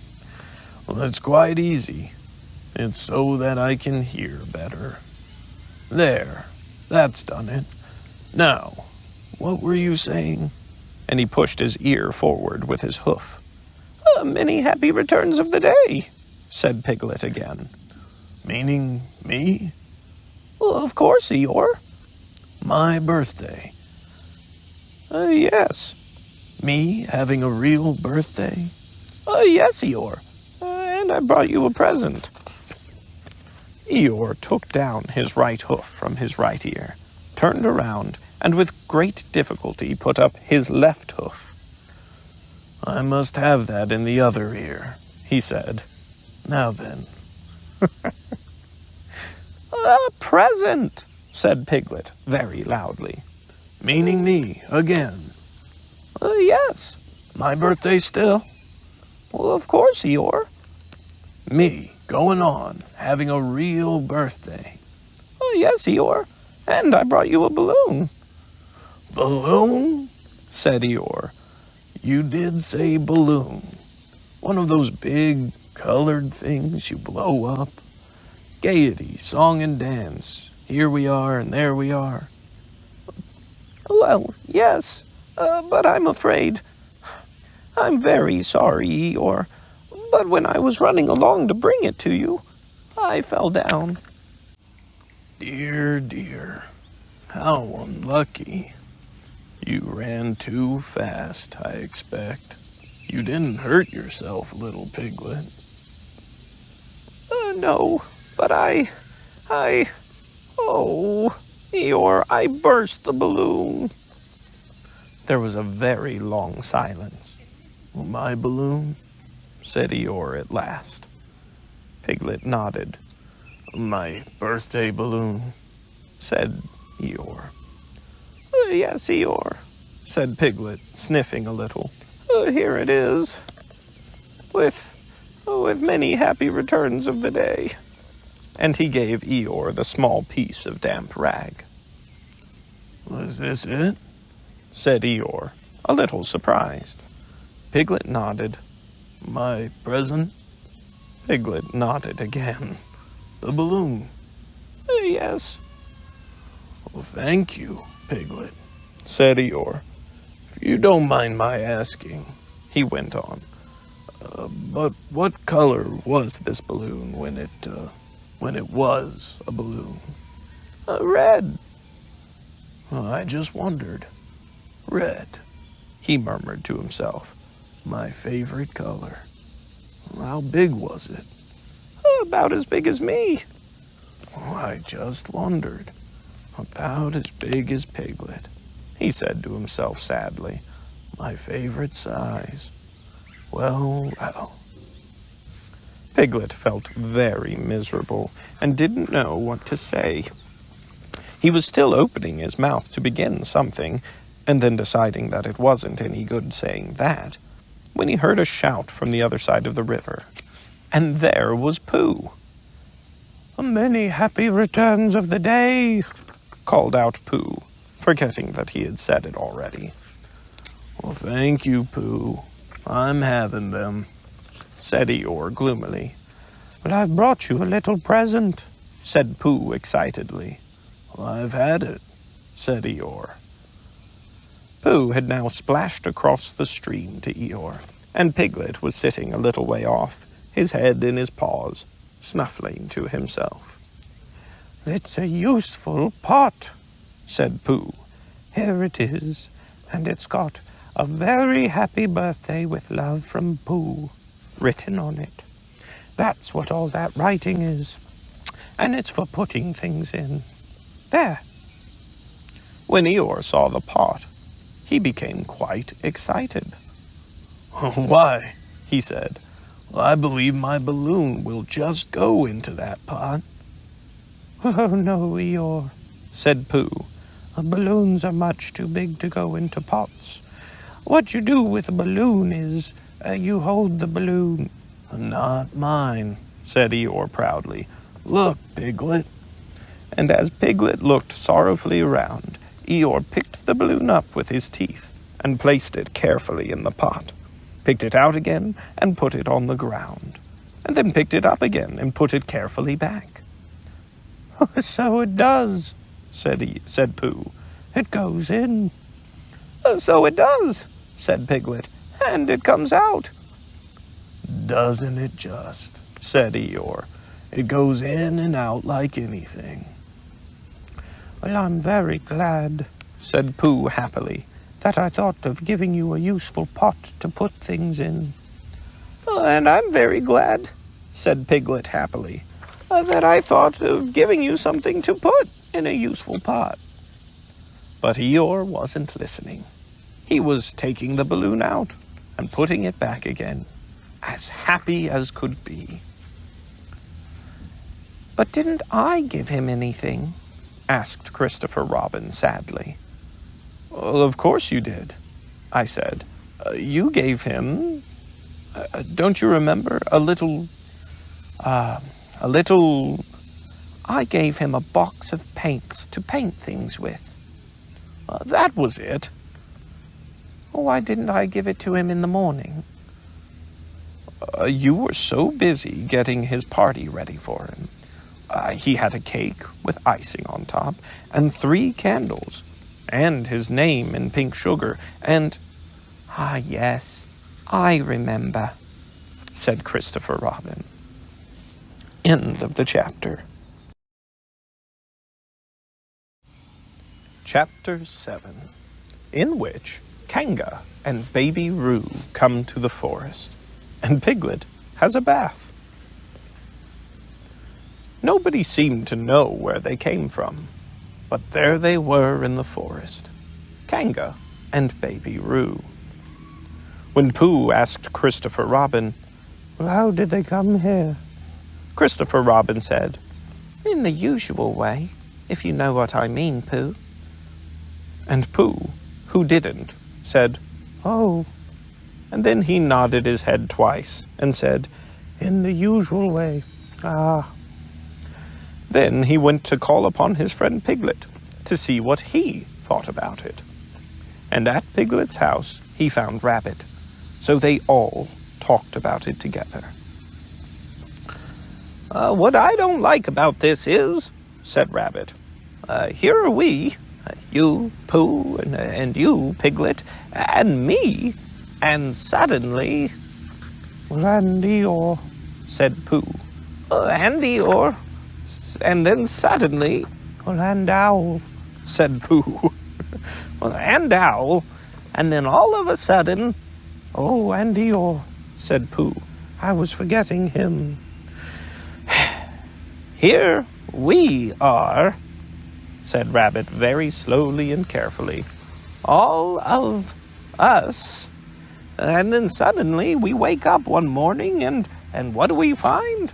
Oh, we find a strange animal among us. An animal of whom we have never even heard before. An animal who carries her family about with her in her pocket. Suppose I carried my family about with me in my pocket. How many pockets should I want? 16, said Piglet. 17, isn't it? Said Rabbit. And one more for a handkerchief. That's 18. 18 pockets in one suit. I haven't time. There was a long and thoughtful silence, and then Pooh, who had been frowning very hard for some minutes, said, Well, I make it 15. Oh, what? Said Rabbit. 15.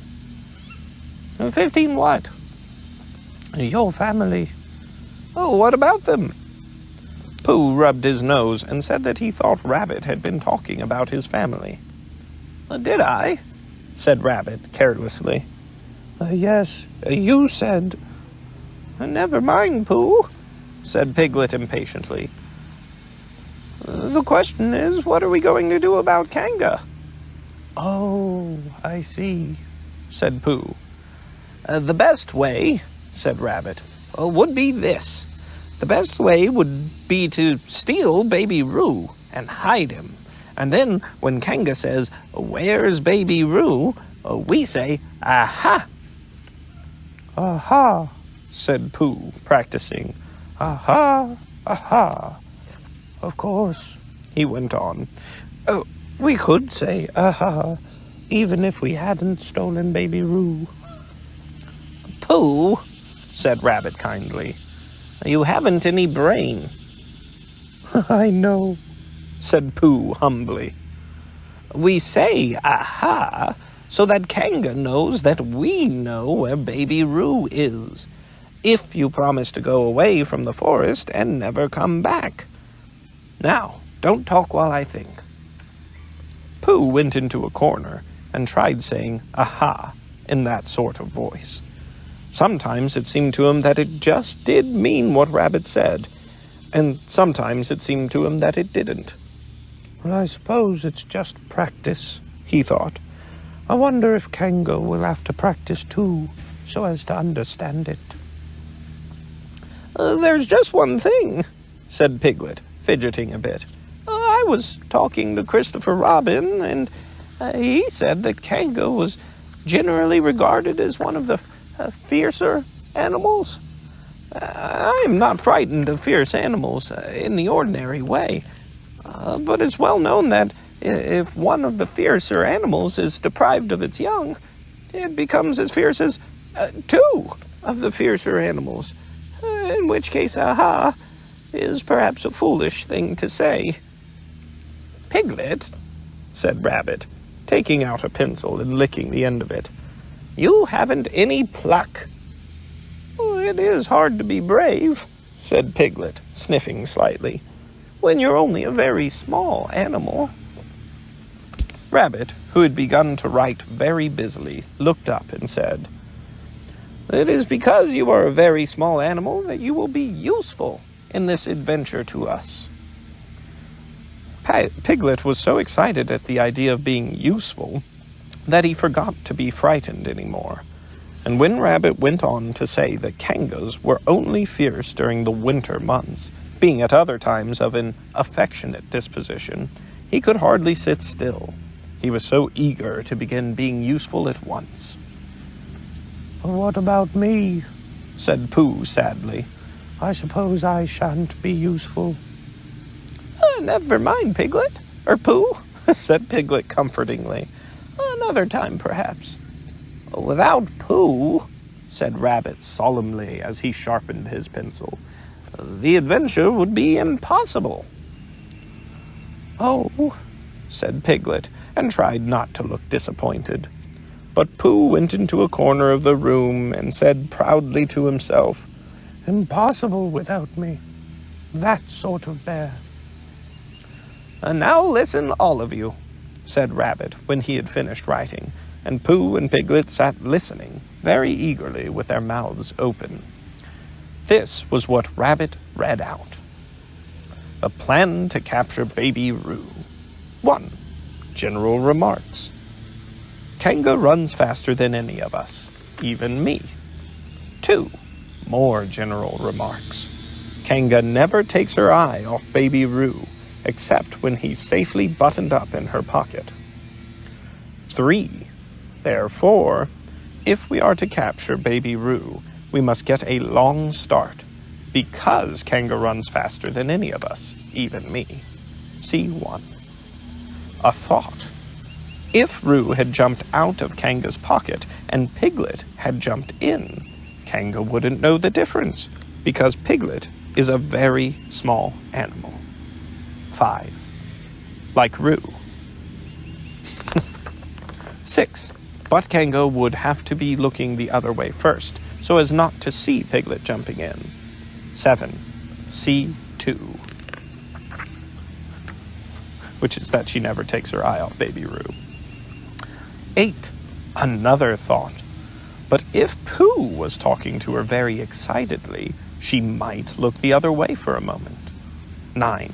And then I, being Rabbit, could run away with Pooh, or with Roo. 10. Quickly. 11. And Kanga wouldn't discover the difference until afterwards. Well, Rabbit read this out proudly, and for a little while after he had read it, nobody said anything. And then Piglet, who had been opening and shutting his mouth without making any noise, managed to say very huskily, "And afterwards?" "Well, how do you mean?" "Oh, when Kanga does discover the difference. Then we all say, 'Aha!' All three of us?" "Yes." "Oh. Why? What's the trouble, Piglet?" "Nothing," said Piglet. "As long as we all three say it," said Piglet. "I don't mind," he said. "But I shouldn't care to say, 'Aha!' by myself. It wouldn't sound nearly quite so well. By the way," he said, "you are quite sure about what you said about the winter months?" "The winter months?" "Yes. Only being fierce in the winter months." "Oh, yes. That's all right. Well, Pooh, you see what you have to do?" "No," said Pooh Bear, "not yet. What do I do?" "Well, you just have to talk very hard to Kanga, so she doesn't notice anything." "Oh, what about?" "Anything you like." "You mean like telling her a little bit of poetry or something?" "That's it," said Rabbit. "Splendid. Now come along." So they all went out to look for Kanga. Kanga and Roo were spending a quiet afternoon in a sandy part of the forest. Baby Roo was practicing very small jumps in the sand and falling down mouse holes and climbing out of them, and Kanga was fidgeting about and saying, "Just one more jump, dear, then we must go home." And at the moment, who should come stumping up the hill but Pooh. "Good afternoon, Kanga." "Oh, good afternoon, Pooh." "Look at me jumping," squeaked Roo, and fell into another mouse hole. "Hello, Roo, my little fellow." "We were just going home," said Kanga. "Good afternoon, Rabbit. Good afternoon, Piglet." Rabbit and Piglet, who had now come up from the other side of the hill, said, "Good afternoon," and "Hello, Roo." And Roo asked them to look at him jumping. So they stayed and looked. And Kanga looked too. "Oh, Kanga," said Pooh, after Rabbit had winked at him twice. "I don't know if you're interested in poetry at all." "Hardly at all," said Kanga. "Oh," said Pooh. "Pooh dear, just one more jump and then we must go home." There was a short silence while Roo fell down another mouse hole. "Go on," said Rabbit in a loud whisper behind his paw. "Talking of poetry," said Pooh, "I made up a little piece as I was coming along. It went like this. Now let me see." "Fancy," said Kanga. "Now, Roo dear." You'll like this piece of poetry," said Rabbit. "You'll love it," said Piglet. "You must listen very carefully," said Rabbit. "So as not to miss any of it," said Piglet. "Oh, yes," said Kanga, but she still looked at Baby Roo. "How did it go, Pooh?" said Rabbit. Pooh gave a little cough and began. "Lines written by a bear of very little brain. On Monday, when the sun is hot, I wonder to myself a lot. Now is it true or is it not, that what is which and which is what? On Tuesday, when it hails and snows, the feeling on me grows and grows, that hardly anybody knows if those are these and these are those. On Wednesday, when the sky is blue, and I have nothing else to do, I wonder sometimes if it's true that who is what and what is who. On Thursday, when it starts to freeze and hoarfrost twinkles on the trees, how very readily one sees that these are whose, but whose are these. On Friday—" "Yes, it is, isn't it?" said Kanga, not waiting to hear what happened on Friday. "Just one more jump, Roo. Then we really must be going." Rabbit gave Pooh a hurrying up sort of nudge. "Talking of poetry," said Pooh quickly, "have you ever noticed that tree right over there?" "Where?" said Kanga. "Now, Roo, right over there," said Pooh, pointing behind Kanga's back. "No," said Kanga. "Now jump in, Roo dear, and we'll go home." You ought to look at that tree right over there," said Rabbit. "Shall I lift you in, Roo?" And he picked up Roo in his paws. "I can see a bird in it from here," said Pooh. "Or is it a fish?" You ought to see that bird from here," said Rabbit, "unless it is a fish." "It isn't a fish, it's a bird," said Piglet. "So it is," said Rabbit. "Well, is it a starling or a blackbird?" said Pooh. "That's the whole question," said Rabbit. "Is it a blackbird or a starling?" And then at last Kanga did turn her head to look, and the moment that her head was turned, Rabbit said in a loud voice, "In you go, Roo!" And in jumped Piglet into Kanga's pocket, and off scampered Rabbit, with Roo in his paws, as fast as he could. "Oh, why, where's Rabbit?" said Kanga, turning round again. "Are you all right, Roo, my dear?" Piglet made a squeaky Roo noise from the bottom of Kanga's pocket. "A rabbit had to go away," said Pooh. "I think he thought of something he had to go and see about suddenly." "And Piglet?" "Well, I think Piglet thought of something at the same time, suddenly." "Well, we must be getting home," said Kanga. "Goodbye, Pooh." And in 3 large jumps she was gone. Pooh looked after her as she went. "I wish I could jump like that," he thought. "Some can and some can't." That's how it is. But there were moments when Piglet wished that Kanga couldn't. Often, when he had had a long walk home through the forest, he had wished that he were a bird. But now, he thought jerkily to himself at the bottom of Kanga's pocket, "If this is flying, I shall never really take to it." And as he went up in the air, he said, "Whoa!" And as he came down, he said, "Ow!" And as he was saying, "Ooh, ow, ooh, ow, ooh, ow," and he said that all the way to Kanga's house. Of course, as soon as Kanga unbuttoned her pocket, she saw what had happened. Just for a moment, she thought she was frightened. And then she knew she wasn't, for she felt quite sure that Christopher Robin would never let any harm happen to Roo. So she said to herself, "If they are having a joke with me, I will have a joke with them." "Now then, Roo dear," she said, as she took Piglet out of her pocket. "Bedtime." "Aha!" said Piglet, as well as he could after his terrifying journey. But it wasn't a very good aha, and Kanga didn't seem to understand what it meant. "Bath first," said Kanga in a cheerful voice. "Aha!" said Piglet again, looking around anxiously for the others. But the others weren't there. Rabbit was playing with Baby Roo in his own house and feeling more fond of him every minute.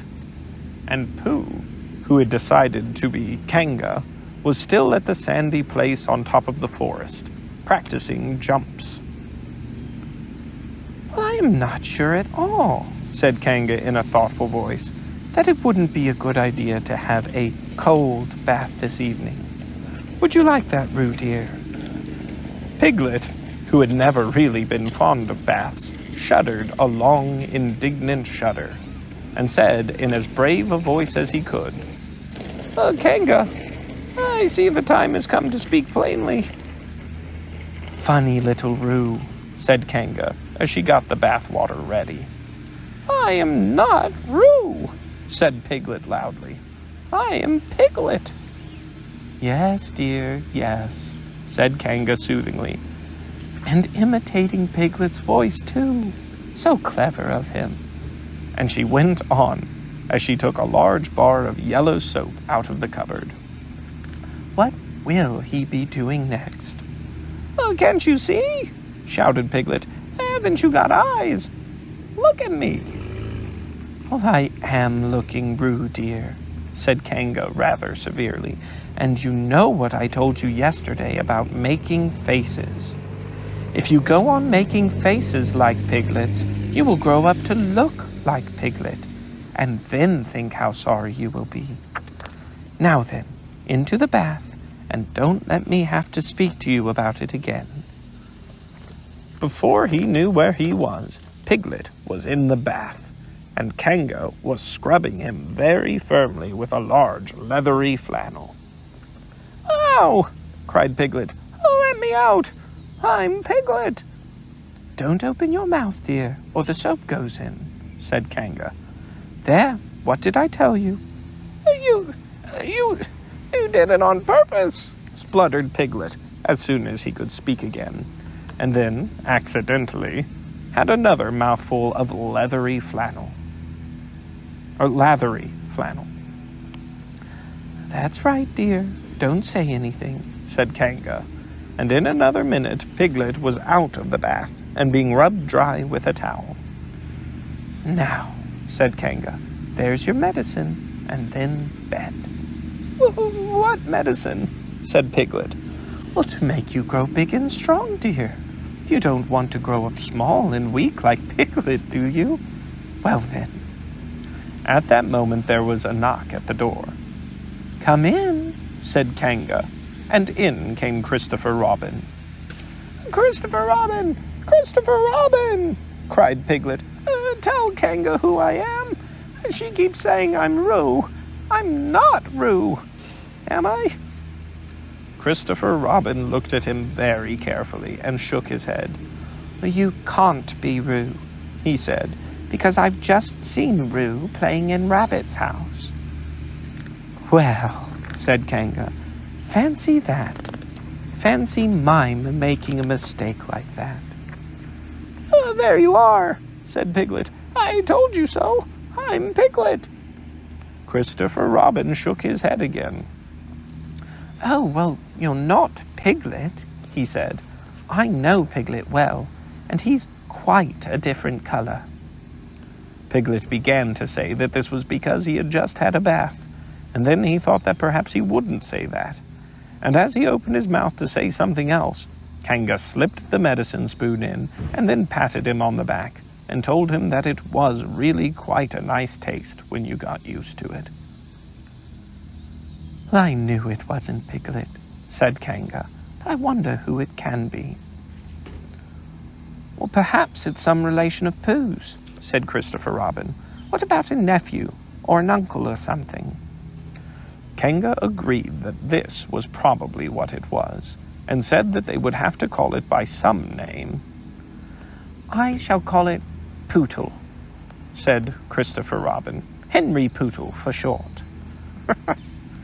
And just when it was decided, Henry Pootle wriggled out of Kanga's arms and jumped to the ground. To his great joy, Christopher Robin had left the door open.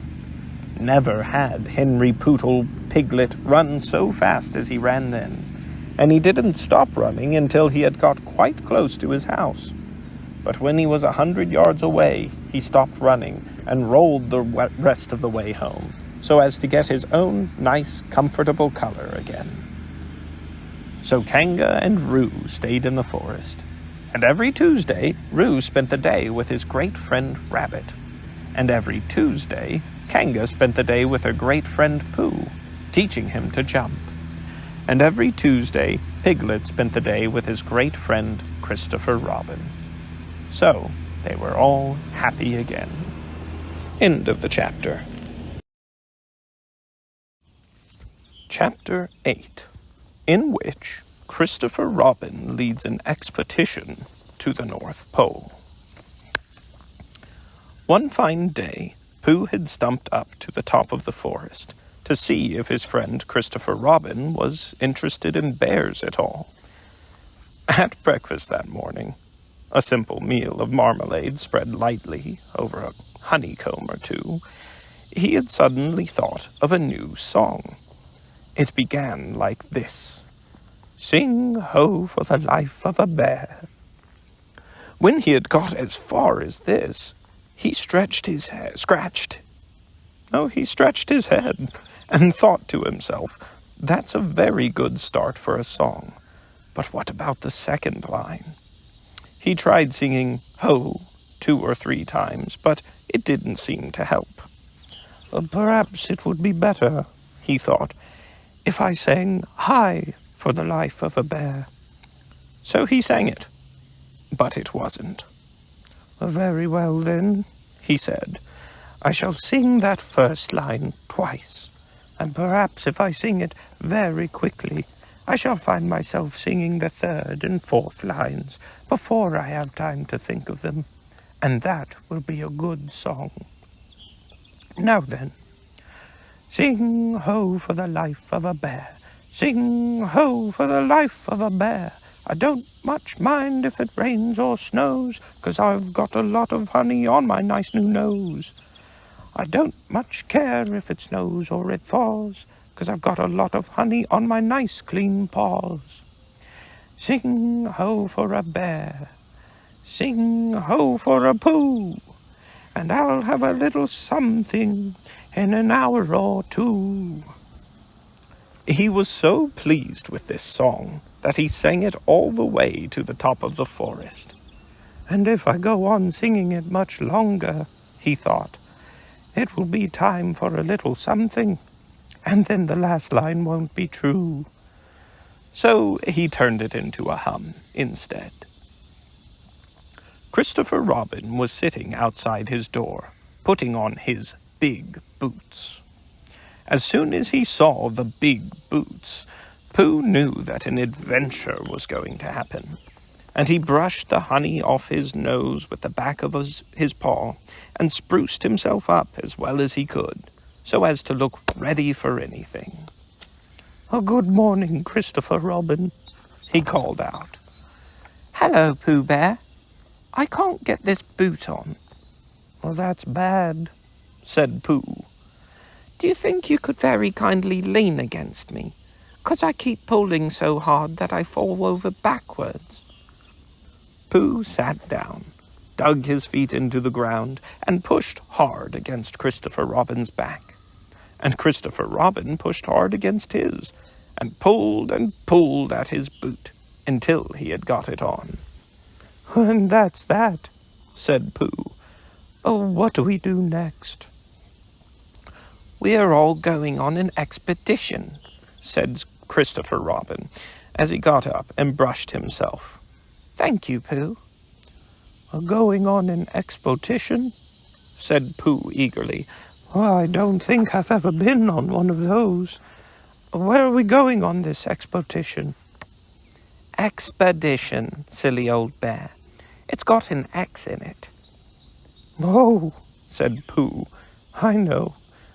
But he didn't really. We're going to discover the North Pole. Oh, said Pooh again. What is the North Pole? he asked.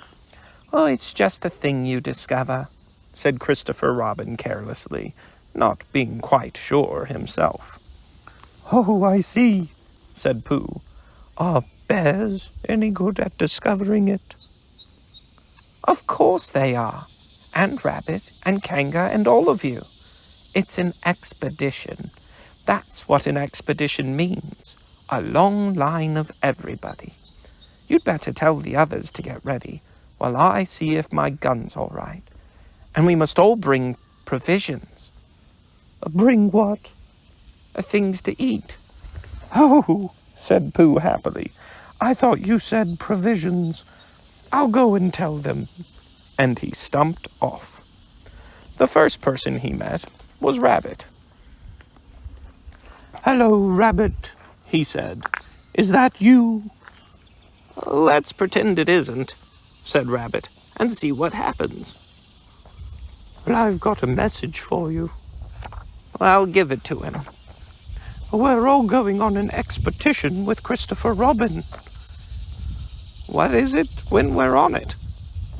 Well, a sort of boat, I think, said Pooh. Oh, that sort. Yes, and we're going to discover a pole or something. Or was it a mole? Anyhow, we're going to discover it. We are we? said Rabbit. Yes, and we've got to bring things to eat with us, in case we want to eat them. Now I'm going down to Piglet's. Tell Kanga, will you? He left Rabbit and hurried down to Piglet's house.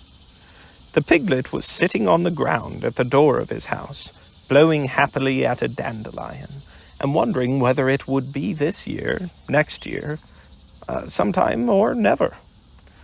He had just discovered that it would be never, and was trying to remember what it was, and hoping it wasn't anything else, when Pooh came up. Oh, Piglet, said Pooh excitedly. Oh, we're going on an expedition, all of us, with things to eat, to discover something. To discover what? Said Piglet anxiously. Oh, just something. Nothing fierce. Christopher Robin didn't say anything about fierce. He just said it had an X. Well, it isn't their necks I mind, said Piglet earnestly. It's their teeth. But if Christopher Robin is coming, I don't need anything, or mind anything. In a little while they were all ready at the top of the forest, and the expedition started. First came Christopher Robin and Rabbit, then Piglet and Pooh, then Kanga with Roo in her pocket, and Owl, then Eeyore, and at the end, in a long line, all rabbits friends and relations. Well, I didn't ask them, explained Rabbit carelessly. They just came. They always do. They can march at the end, after Eeyore. What I say, said Eeyore, is that it's unsettling. I didn't want to come on this what Pooh said. I only came to oblige. But here I am, and if I am the end of the what we're talking about, then let me be the end. But if every time I want to sit down for a little rest, I have to brush away half a dozen of Rabbit's smaller friends and relations first, well, then this isn't an whatever it is at all. It's simply a confused noise. That's what I say. I see what Eeyore means, said Owl. If you ask me... Well, I'm not asking anybody, said Eeyore. I'm just telling everybody. We can look for the North Pole, or we can play Here We Go Gathering Nuts in May with the end part of an ant's nest. It's all the same to me. There was a shout from the top of the line. Come on, called Christopher Robin. Come on, cried Pooh and Piglet. Come on, called Owl. Oh, we're starting, said Rabbit. I must go.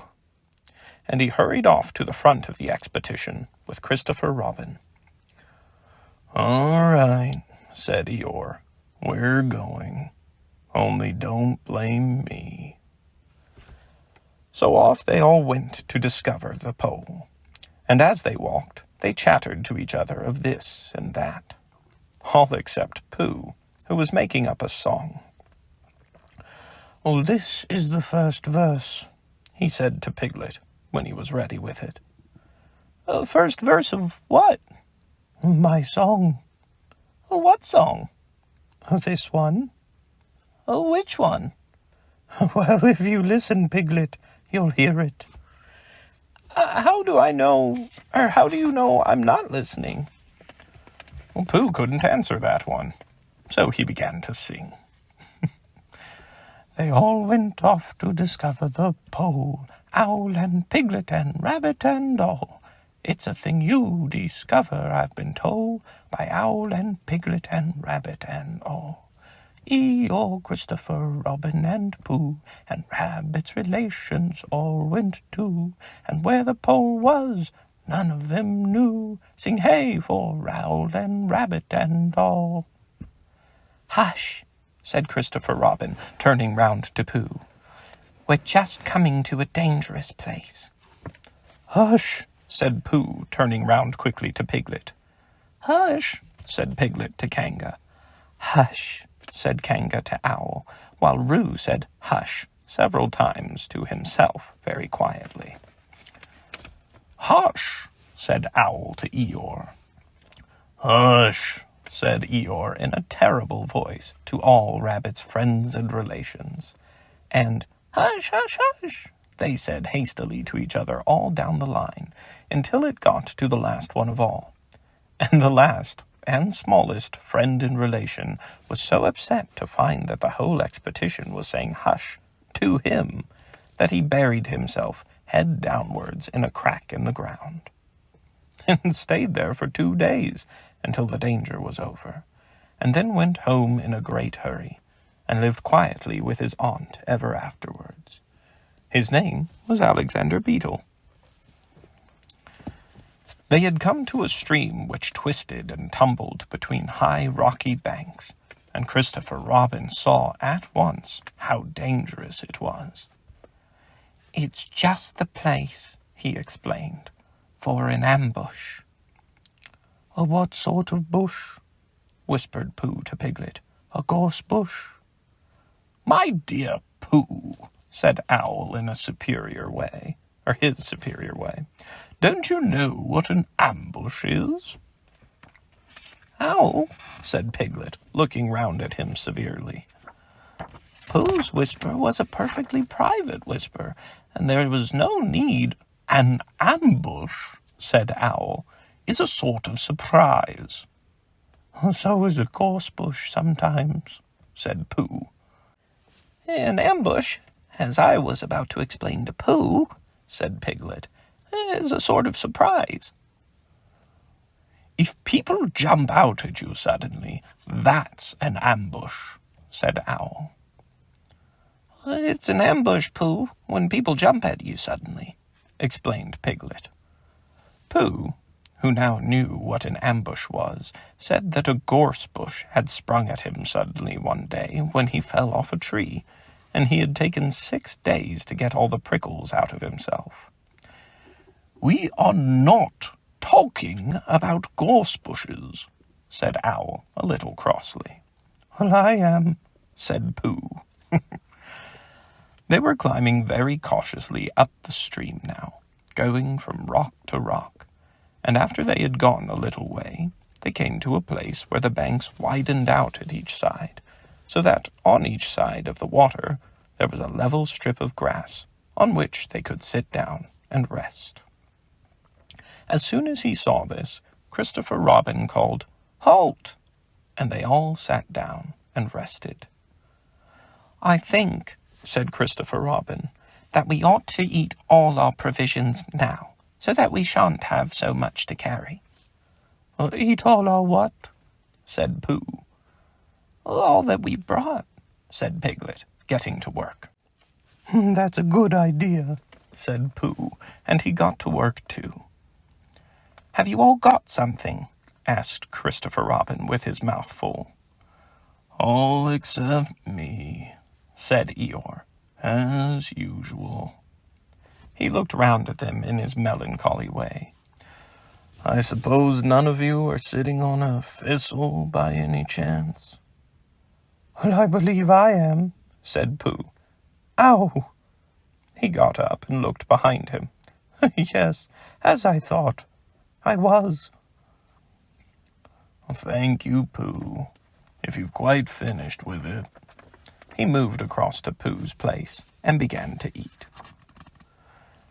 It don't do them any good, you know, sitting on 'em, he went on, as he looked up, munching. Takes all the life out of them. Remember that another time, all of you. A little consideration, a little thought for others, makes all the difference.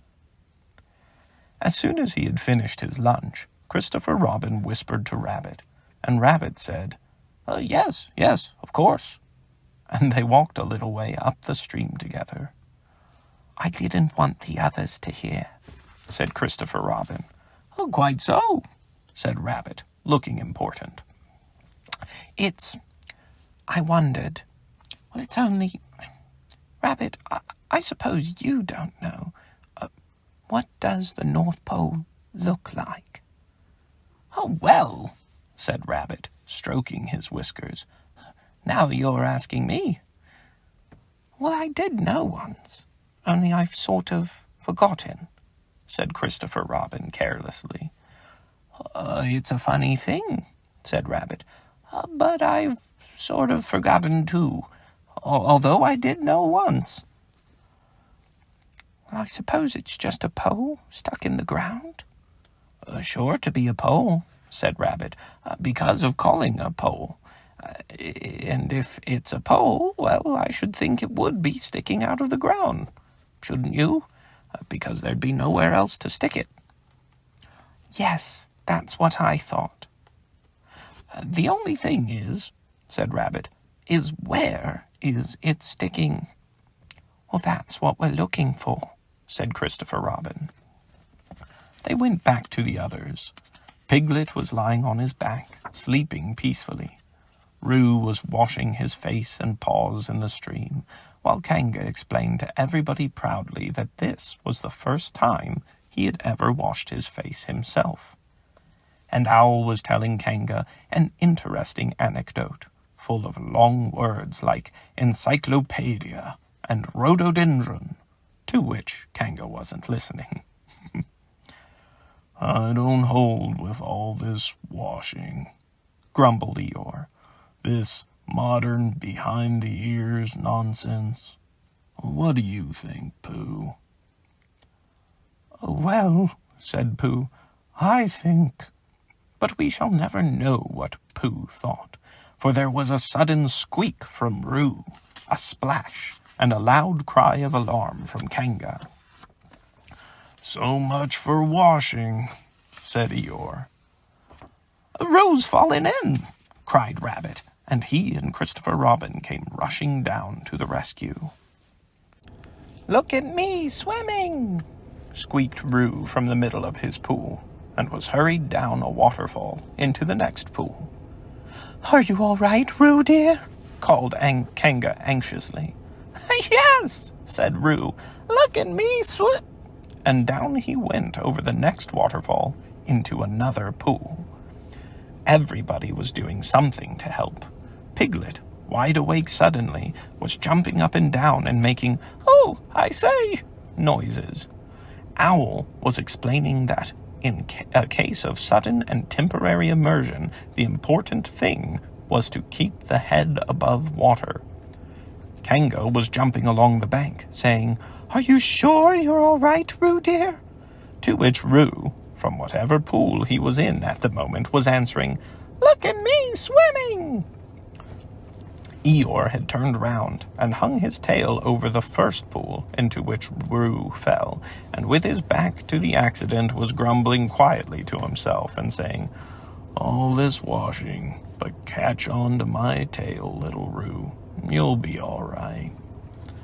And Christopher Robin and Rabbit came hurrying past Eeyore and were calling out to the others in front of them. "All right, Roo, I'm coming," called Christopher Robin. "Get something across the stream lower down, some of you fellows," called Rabbit. But Pooh was getting something.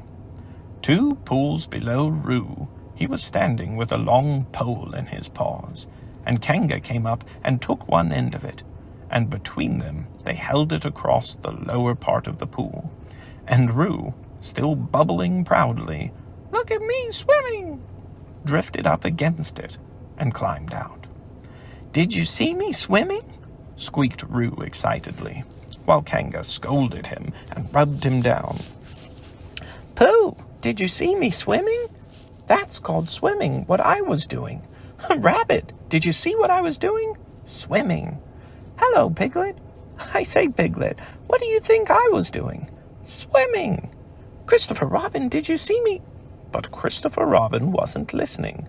He was looking at Pooh. "Pooh," he said, "where did you find that pole?" Pooh looked at the pole in his hands. "Well, I just found it," he said. "I thought it ought to be useful. I just picked it up." "Pooh," said Christopher Robin solemnly, "the expedition is over. You have found the North Pole." "Oh," said Pooh. Eeyore was sitting with his tail in the water when they all got back to him. "Tell Roo to be quick, somebody," he said. "My tail's getting cold. I don't want to mention it, but I just mention it. I don't want to complain, but there it is. My tail's cold." "Here I am," squeaked Roo.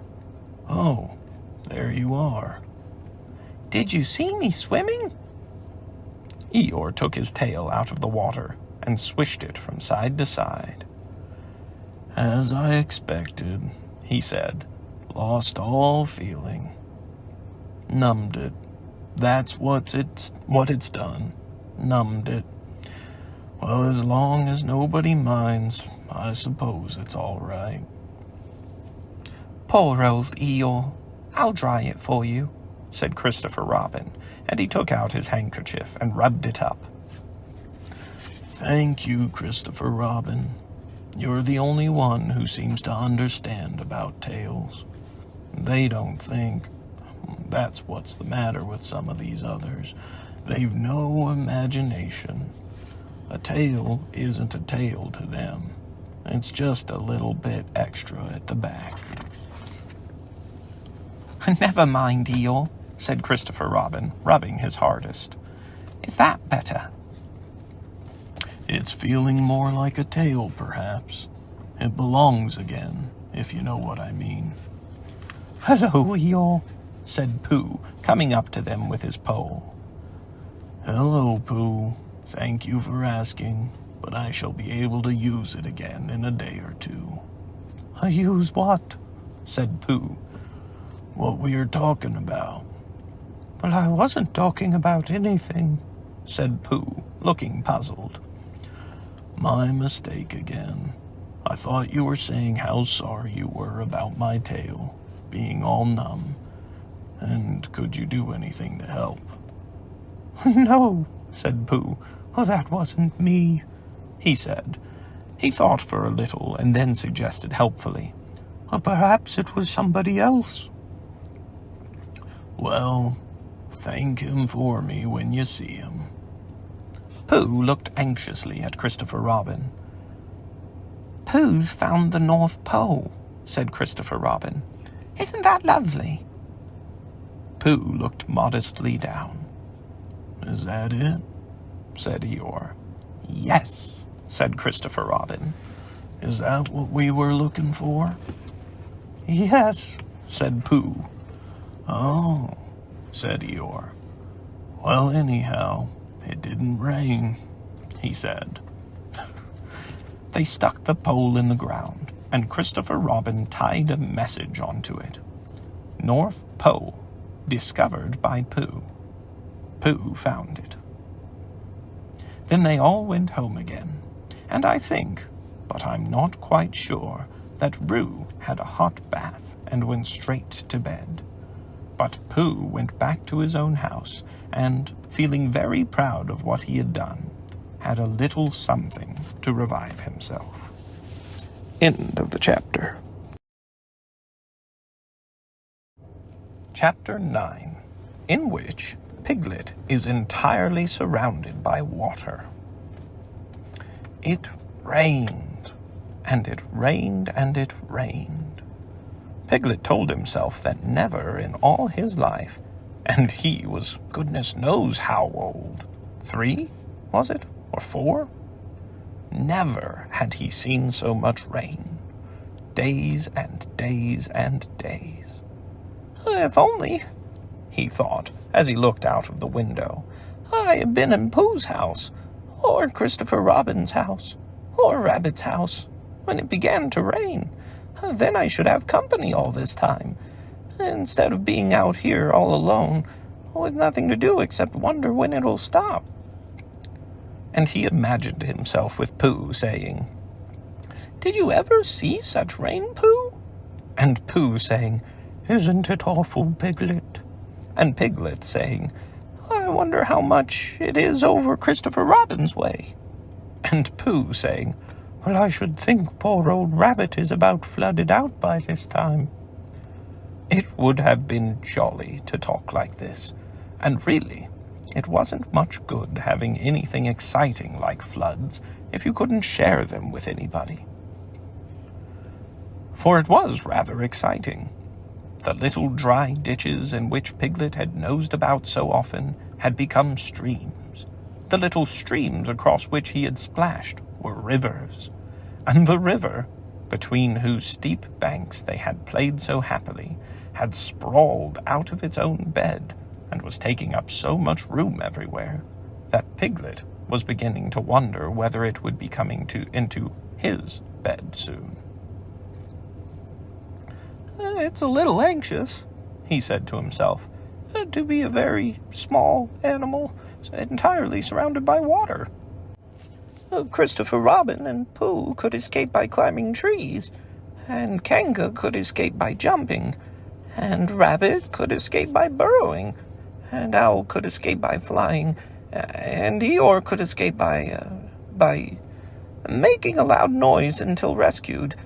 And here I am, surrounded by water, and I can't do anything. It went on raining, and every day the water got a little higher, until now it was nearly up to Piglet's window, and still he hadn't done anything. There's Pooh, he thought to himself. Pooh hasn't much brain, but he never comes to any harm. He does silly things, and they turn out all right. And there's Owl. Owl hasn't exactly got brain, but he knows things. He would know the right thing to do when surrounded by water. There's Rabbit. He hasn't learnt in books, but he can always think of a clever plan. There's Kanga. She isn't clever, Kanga isn't, but she would be so anxious about Roo that she would do a good thing to do without thinking about it. And then there's Eeyore. And Eeyore's so miserable anyhow that he wouldn't mind about this. But I wonder what Christopher Robin would do. And suddenly he remembered a story which Christopher Robin had told him about a man on a desert island who had written something in a bottle and thrown it in the sea. And Piglet thought that if he wrote something in a bottle and threw it in the water, perhaps somebody would come and rescue him. He left the window and began to search his house, all of it that wasn't underwater, and at last he found a pencil and a small piece of dry paper and a bottle with a cork to it. And he wrote on one side of the paper, "Help! Piglet! Me!" And on the other side, "It's me! Piglet! Help! Help!" And he put the paper in the bottle, and he corked the bottle up as tightly as he could, and he leant out of his window as far as he could lean without falling in, and he threw the bottle as far as he could throw. Splash! And in a little while it bobbled up again on the water, and he watched it floating slowly away in the distance, until his eyes ached with looking. And sometimes he thought it was the bottle, and sometimes he thought it was just a ripple on the water which he was following. And then suddenly he knew that he would never see it again, and that he had done all that he could do to save himself. So now, he thought, somebody else will have to do something, and I hope they will do it soon, because if they don't, I shall have to swim, which I can't, so I hope they do it soon. And then he gave a very long sigh, and said, I wish Pooh were here. It's so much more friendly with two. When the rain began, Pooh was asleep. It rained, and it rained, and it rained, and he slept, and he slept, and he slept. He had had a tiring day. You remember how he discovered the North Pole? Well, he was so proud of this that he asked Christopher Robin if there were any other poles, such as a bear of little brain might discover. There's a South Pole, said Christopher Robin, and I expect there's an East Pole and a West Pole, though people don't like talking about them. Pooh was very excited when he heard this, and suggested that they should have an expedition to discover the East Pole. But Christopher Robin had thought of something else to do with Kanga. So Pooh went out to discover the East Pole by himself. Whether he discovered it or not, I forget, but he was so tired when he got home that, in the very middle of his supper, after he had been eating for a little more than half an hour, he fell asleep fast in his chair, and slept and slept and slept. Then suddenly he was dreaming. He was at the East Pole, and it was a very cold pole, with the coldest sort of snow and ice all over it. He had found a beehive to sleep in, but there wasn't room for his legs, so he had left them outside. And wild woozles, such as inhabit the East Pole, came and nibbled all the fur off his legs to make nests for their young. And the more they nibbled, the colder his legs got, until suddenly he woke up with an "Oh!" And there he was, sitting in his chair, with his feet in the water, and water all around him. He splashed to his door and looked out. "Oh, this is serious," said Pooh. "I must have an escape." So he took his largest pot of honey, and escaped with it to a broad branch of his tree, well above the water. And then he climbed down again, and escaped with another pot. and when the whole escape was finished, there was Pooh sitting on his branch, dangling his legs, and there beside him were 10 pots of honey. 2 days later, there was Pooh sitting on his branch, dangling his legs, and there beside him were 4 pots of honey. 3 days later, there was Pooh sitting on his branch, dangling his legs, and there beside him was 1 pot of honey. 4 days later, there was Pooh.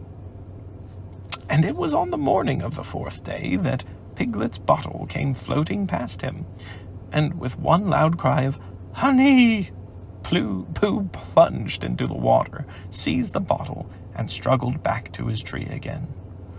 "Oh, bother," said Pooh as he opened it. "All that wet for nothing. What's that bit of paper doing?" He took it out and looked at it. "Well, it's a message," he said to himself. "That's what it is. And that letter is a P. Well, and so is that. And so is that. And P means Pooh. So it's a very important message to me. And I can't read it.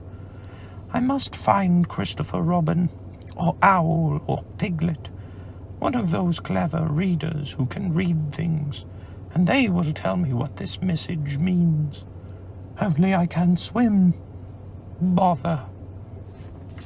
Then he had an idea, and I think, for a bear of very little brain, it was a good idea. He said to himself, "If a bottle can float, then a jar can float. And if a jar floats, I can sit on top of it, and if it's a very big jar." So he took his biggest jar and corked it up.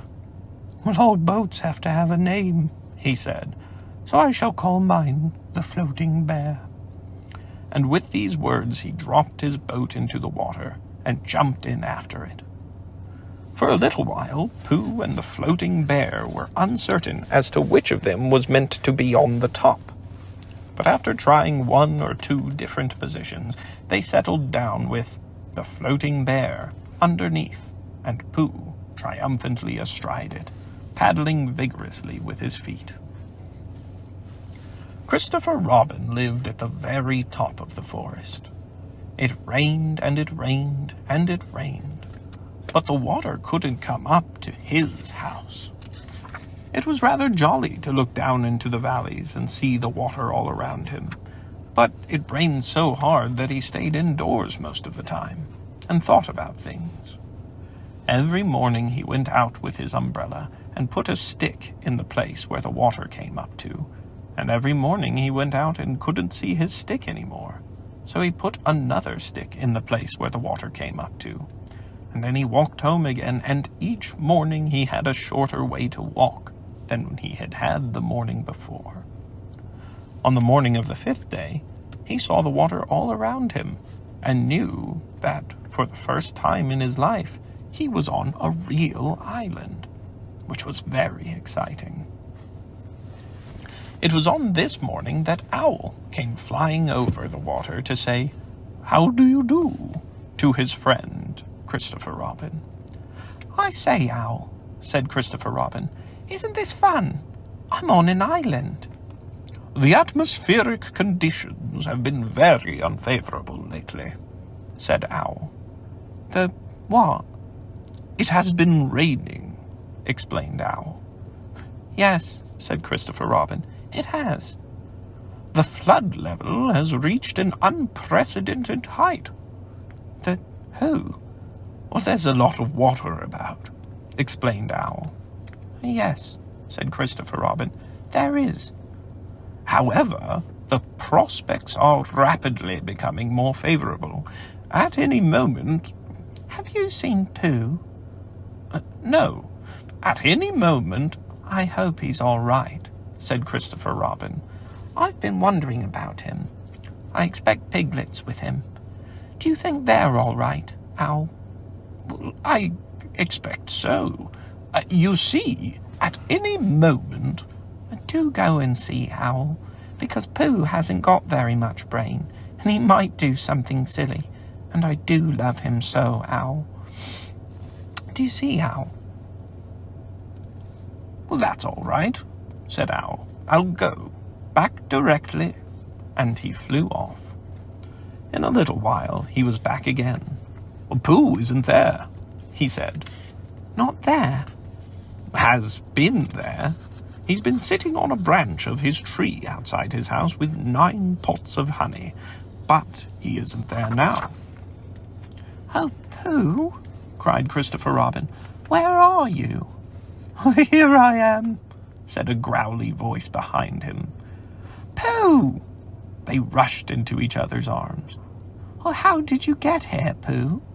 Asked Christopher Robin when he was ready to talk again. On my boat, said Pooh proudly.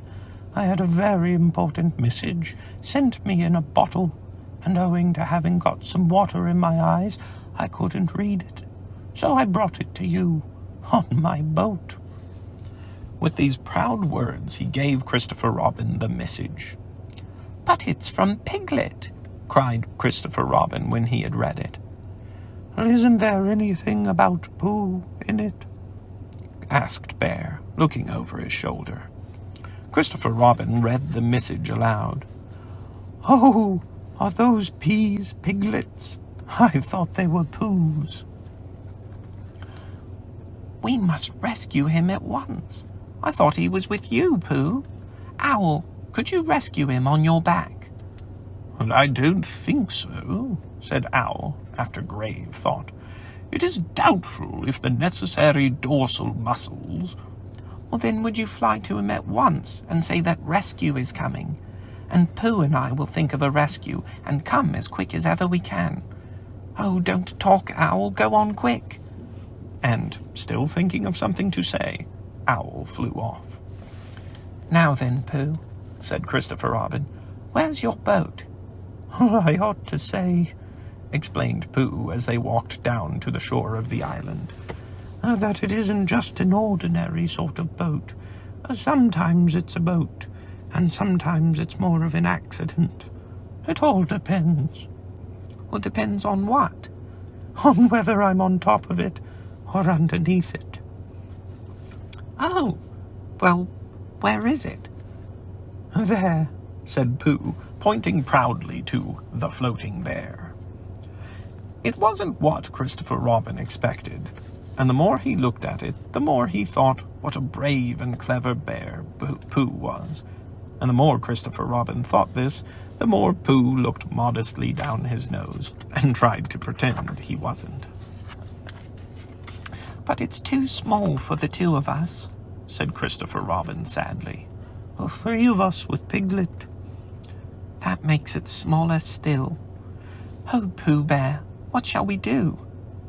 And then this bear, Pooh Bear, Winnie the Pooh, F.O.P., friend of Piglet's, R.C., Rabbit's companion, P.D., Pole Discoverer, E.C. and T.F., Eeyore's comforter and tail finder.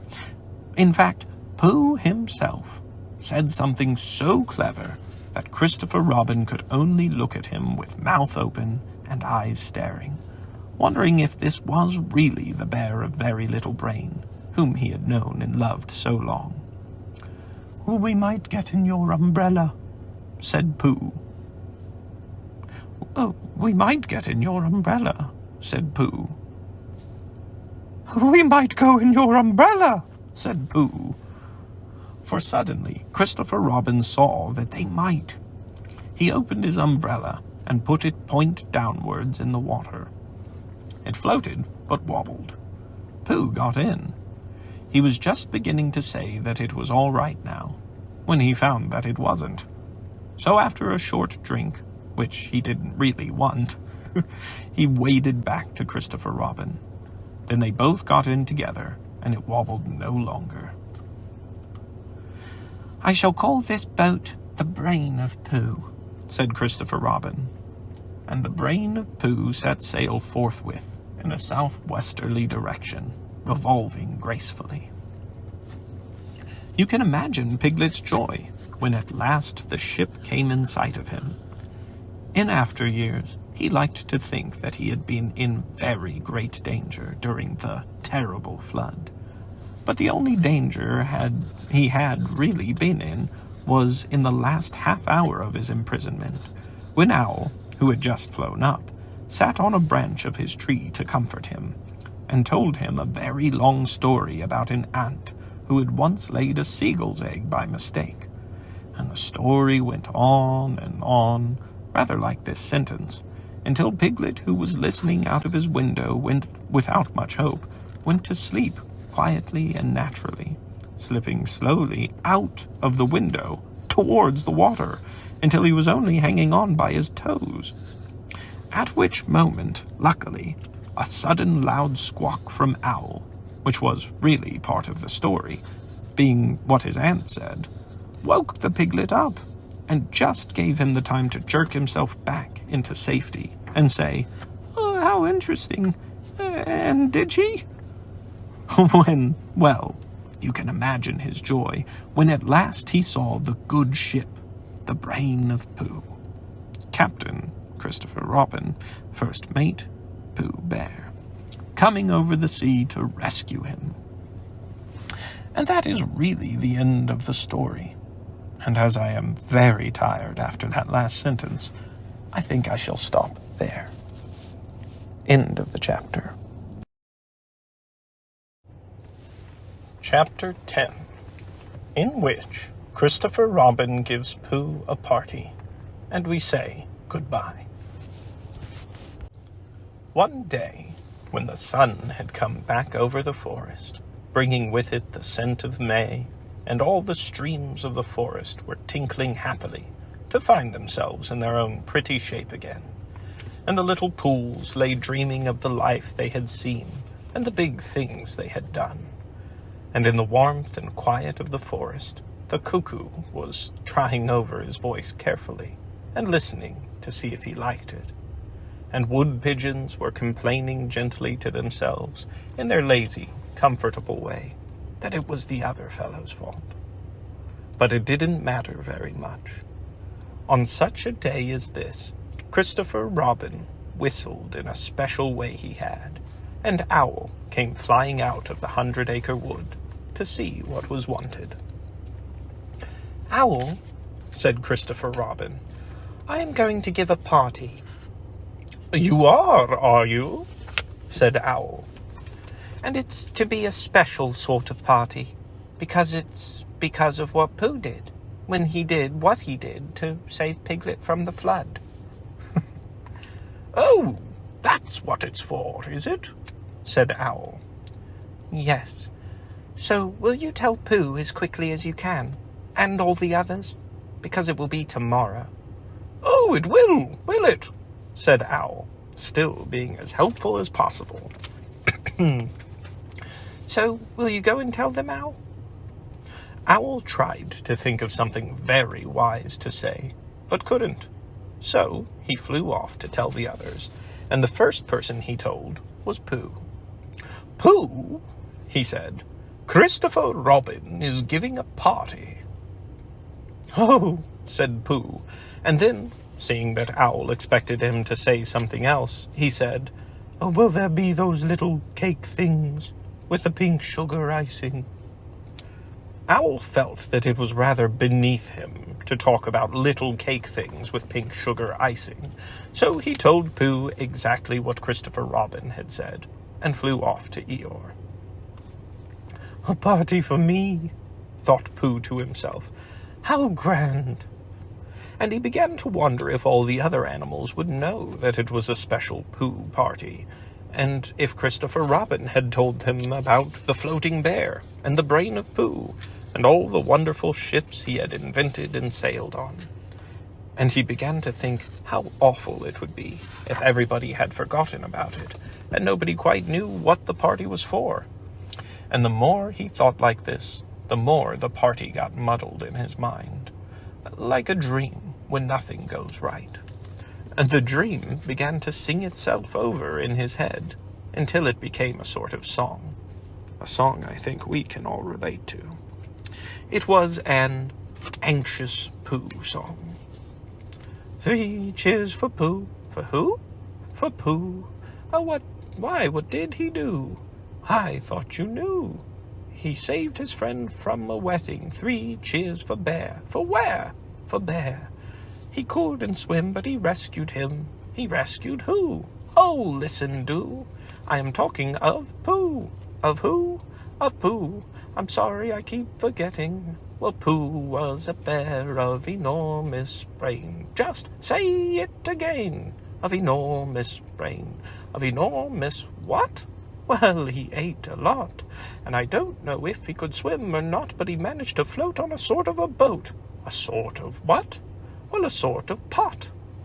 So now let's give him 3 hearty cheers.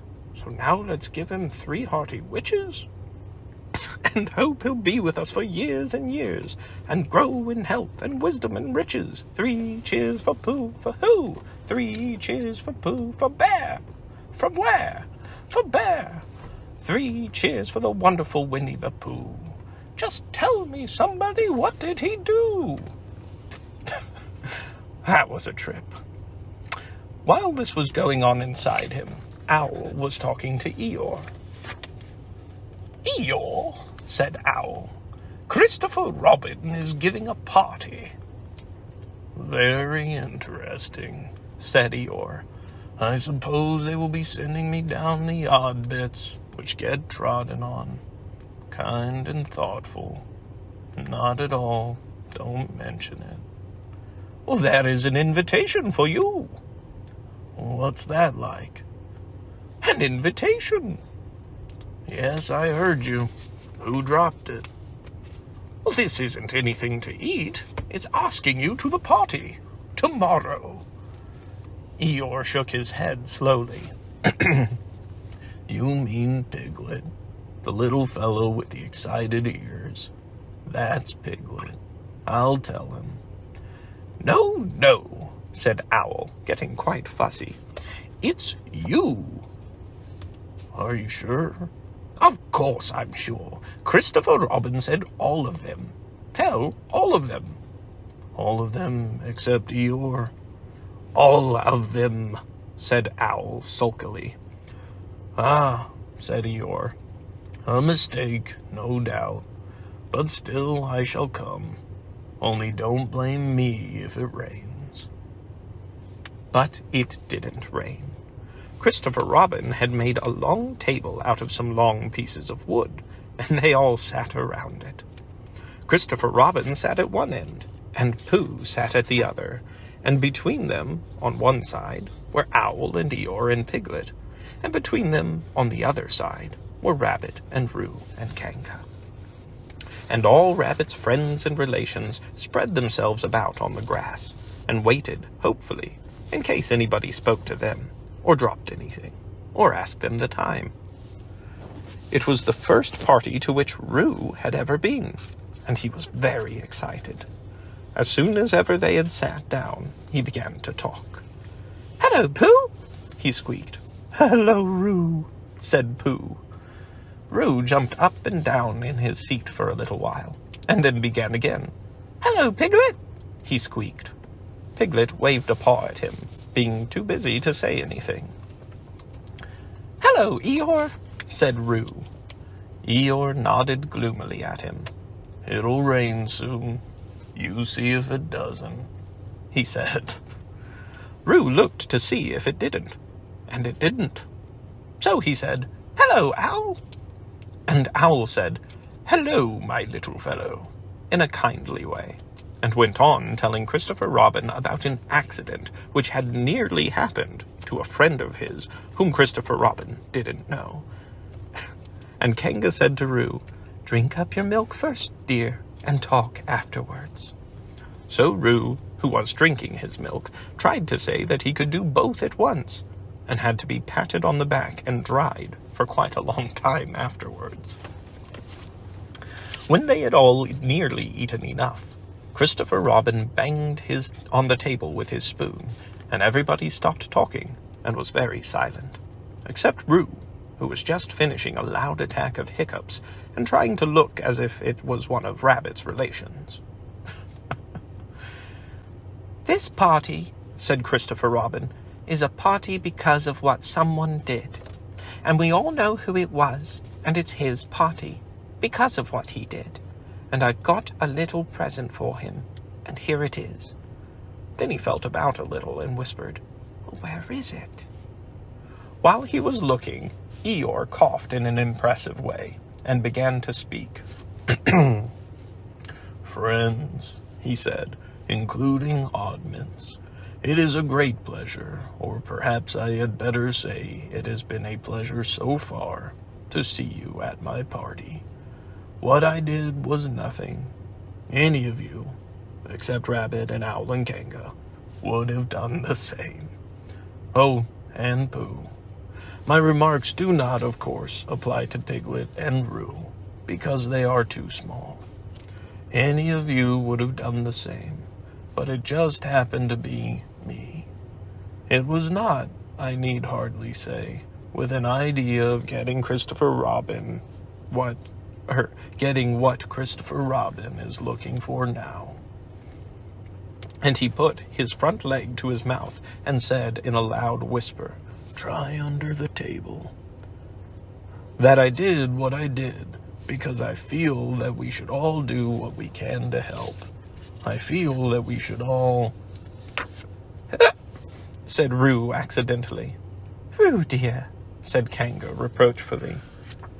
"was it me?" said Roo, a little surprised. "What's Eeyore talking about?" Piglet whispered to Pooh. "I don't know," said Pooh rather dolefully. "I thought it was your party." "I thought it was once, but I suppose that it isn't." "I'd sooner it was yours than Eeyore's," said Piglet. "So would I," said Pooh. said Roo again. "As I was saying," said Eeyore loudly and sternly, "as I was saying when I was interrupted by various loud sounds, I feel that..." "Here it is," cried Christopher Robin excitedly. "Pass it down to silly old Pooh. It's for Pooh." "For Pooh?" said Eeyore. "Well, of course it is. The best bear in all the world." "I might have known," said Eeyore. "After all, one can't complain. I have my friends. Somebody spoke to me only yesterday. And was it last week or the week before that Rabbit bumped into me and said, 'Bother. The social round. Always something going on.'" Nobody was listening, for they were all saying, "Open it, Pooh." "What is it, Pooh?" "I know what it is." "No, you don't."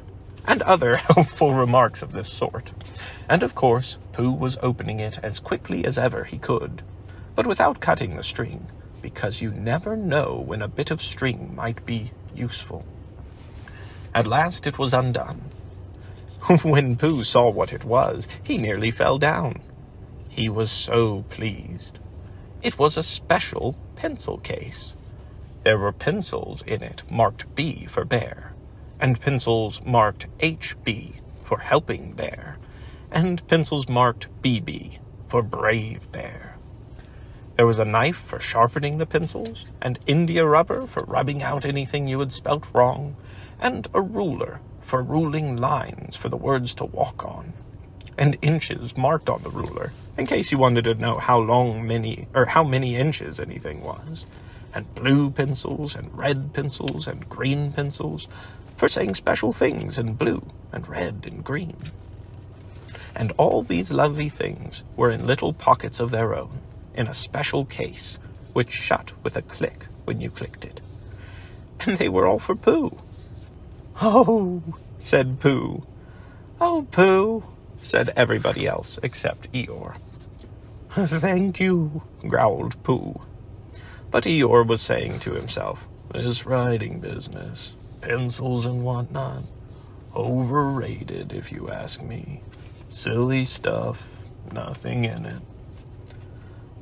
Later on, when they had all said goodbye and thank you to Christopher Robin, Pooh and Piglet walked home thoughtfully together in the golden evening, and for a long time they were silent. "When you wake up in the morning, Pooh," said Piglet at last, Well, what's the first thing you say to yourself? What's for breakfast? Said Pooh. What do you say, Piglet? I say, I wonder what's going to happen exciting today, said Piglet. Pooh nodded thoughtfully. Well, it's the same thing, he said. And what did happen? Asked Christopher Robin. When? Well, next morning. Well, I don't know. Could you think and tell me and Pooh sometime?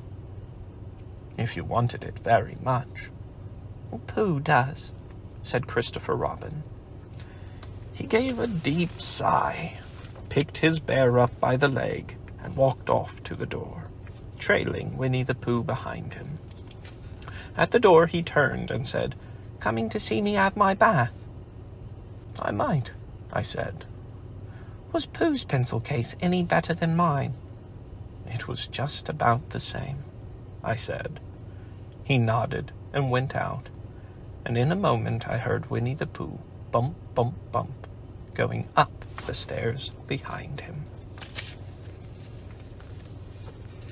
End of the chapter. A brief afterword.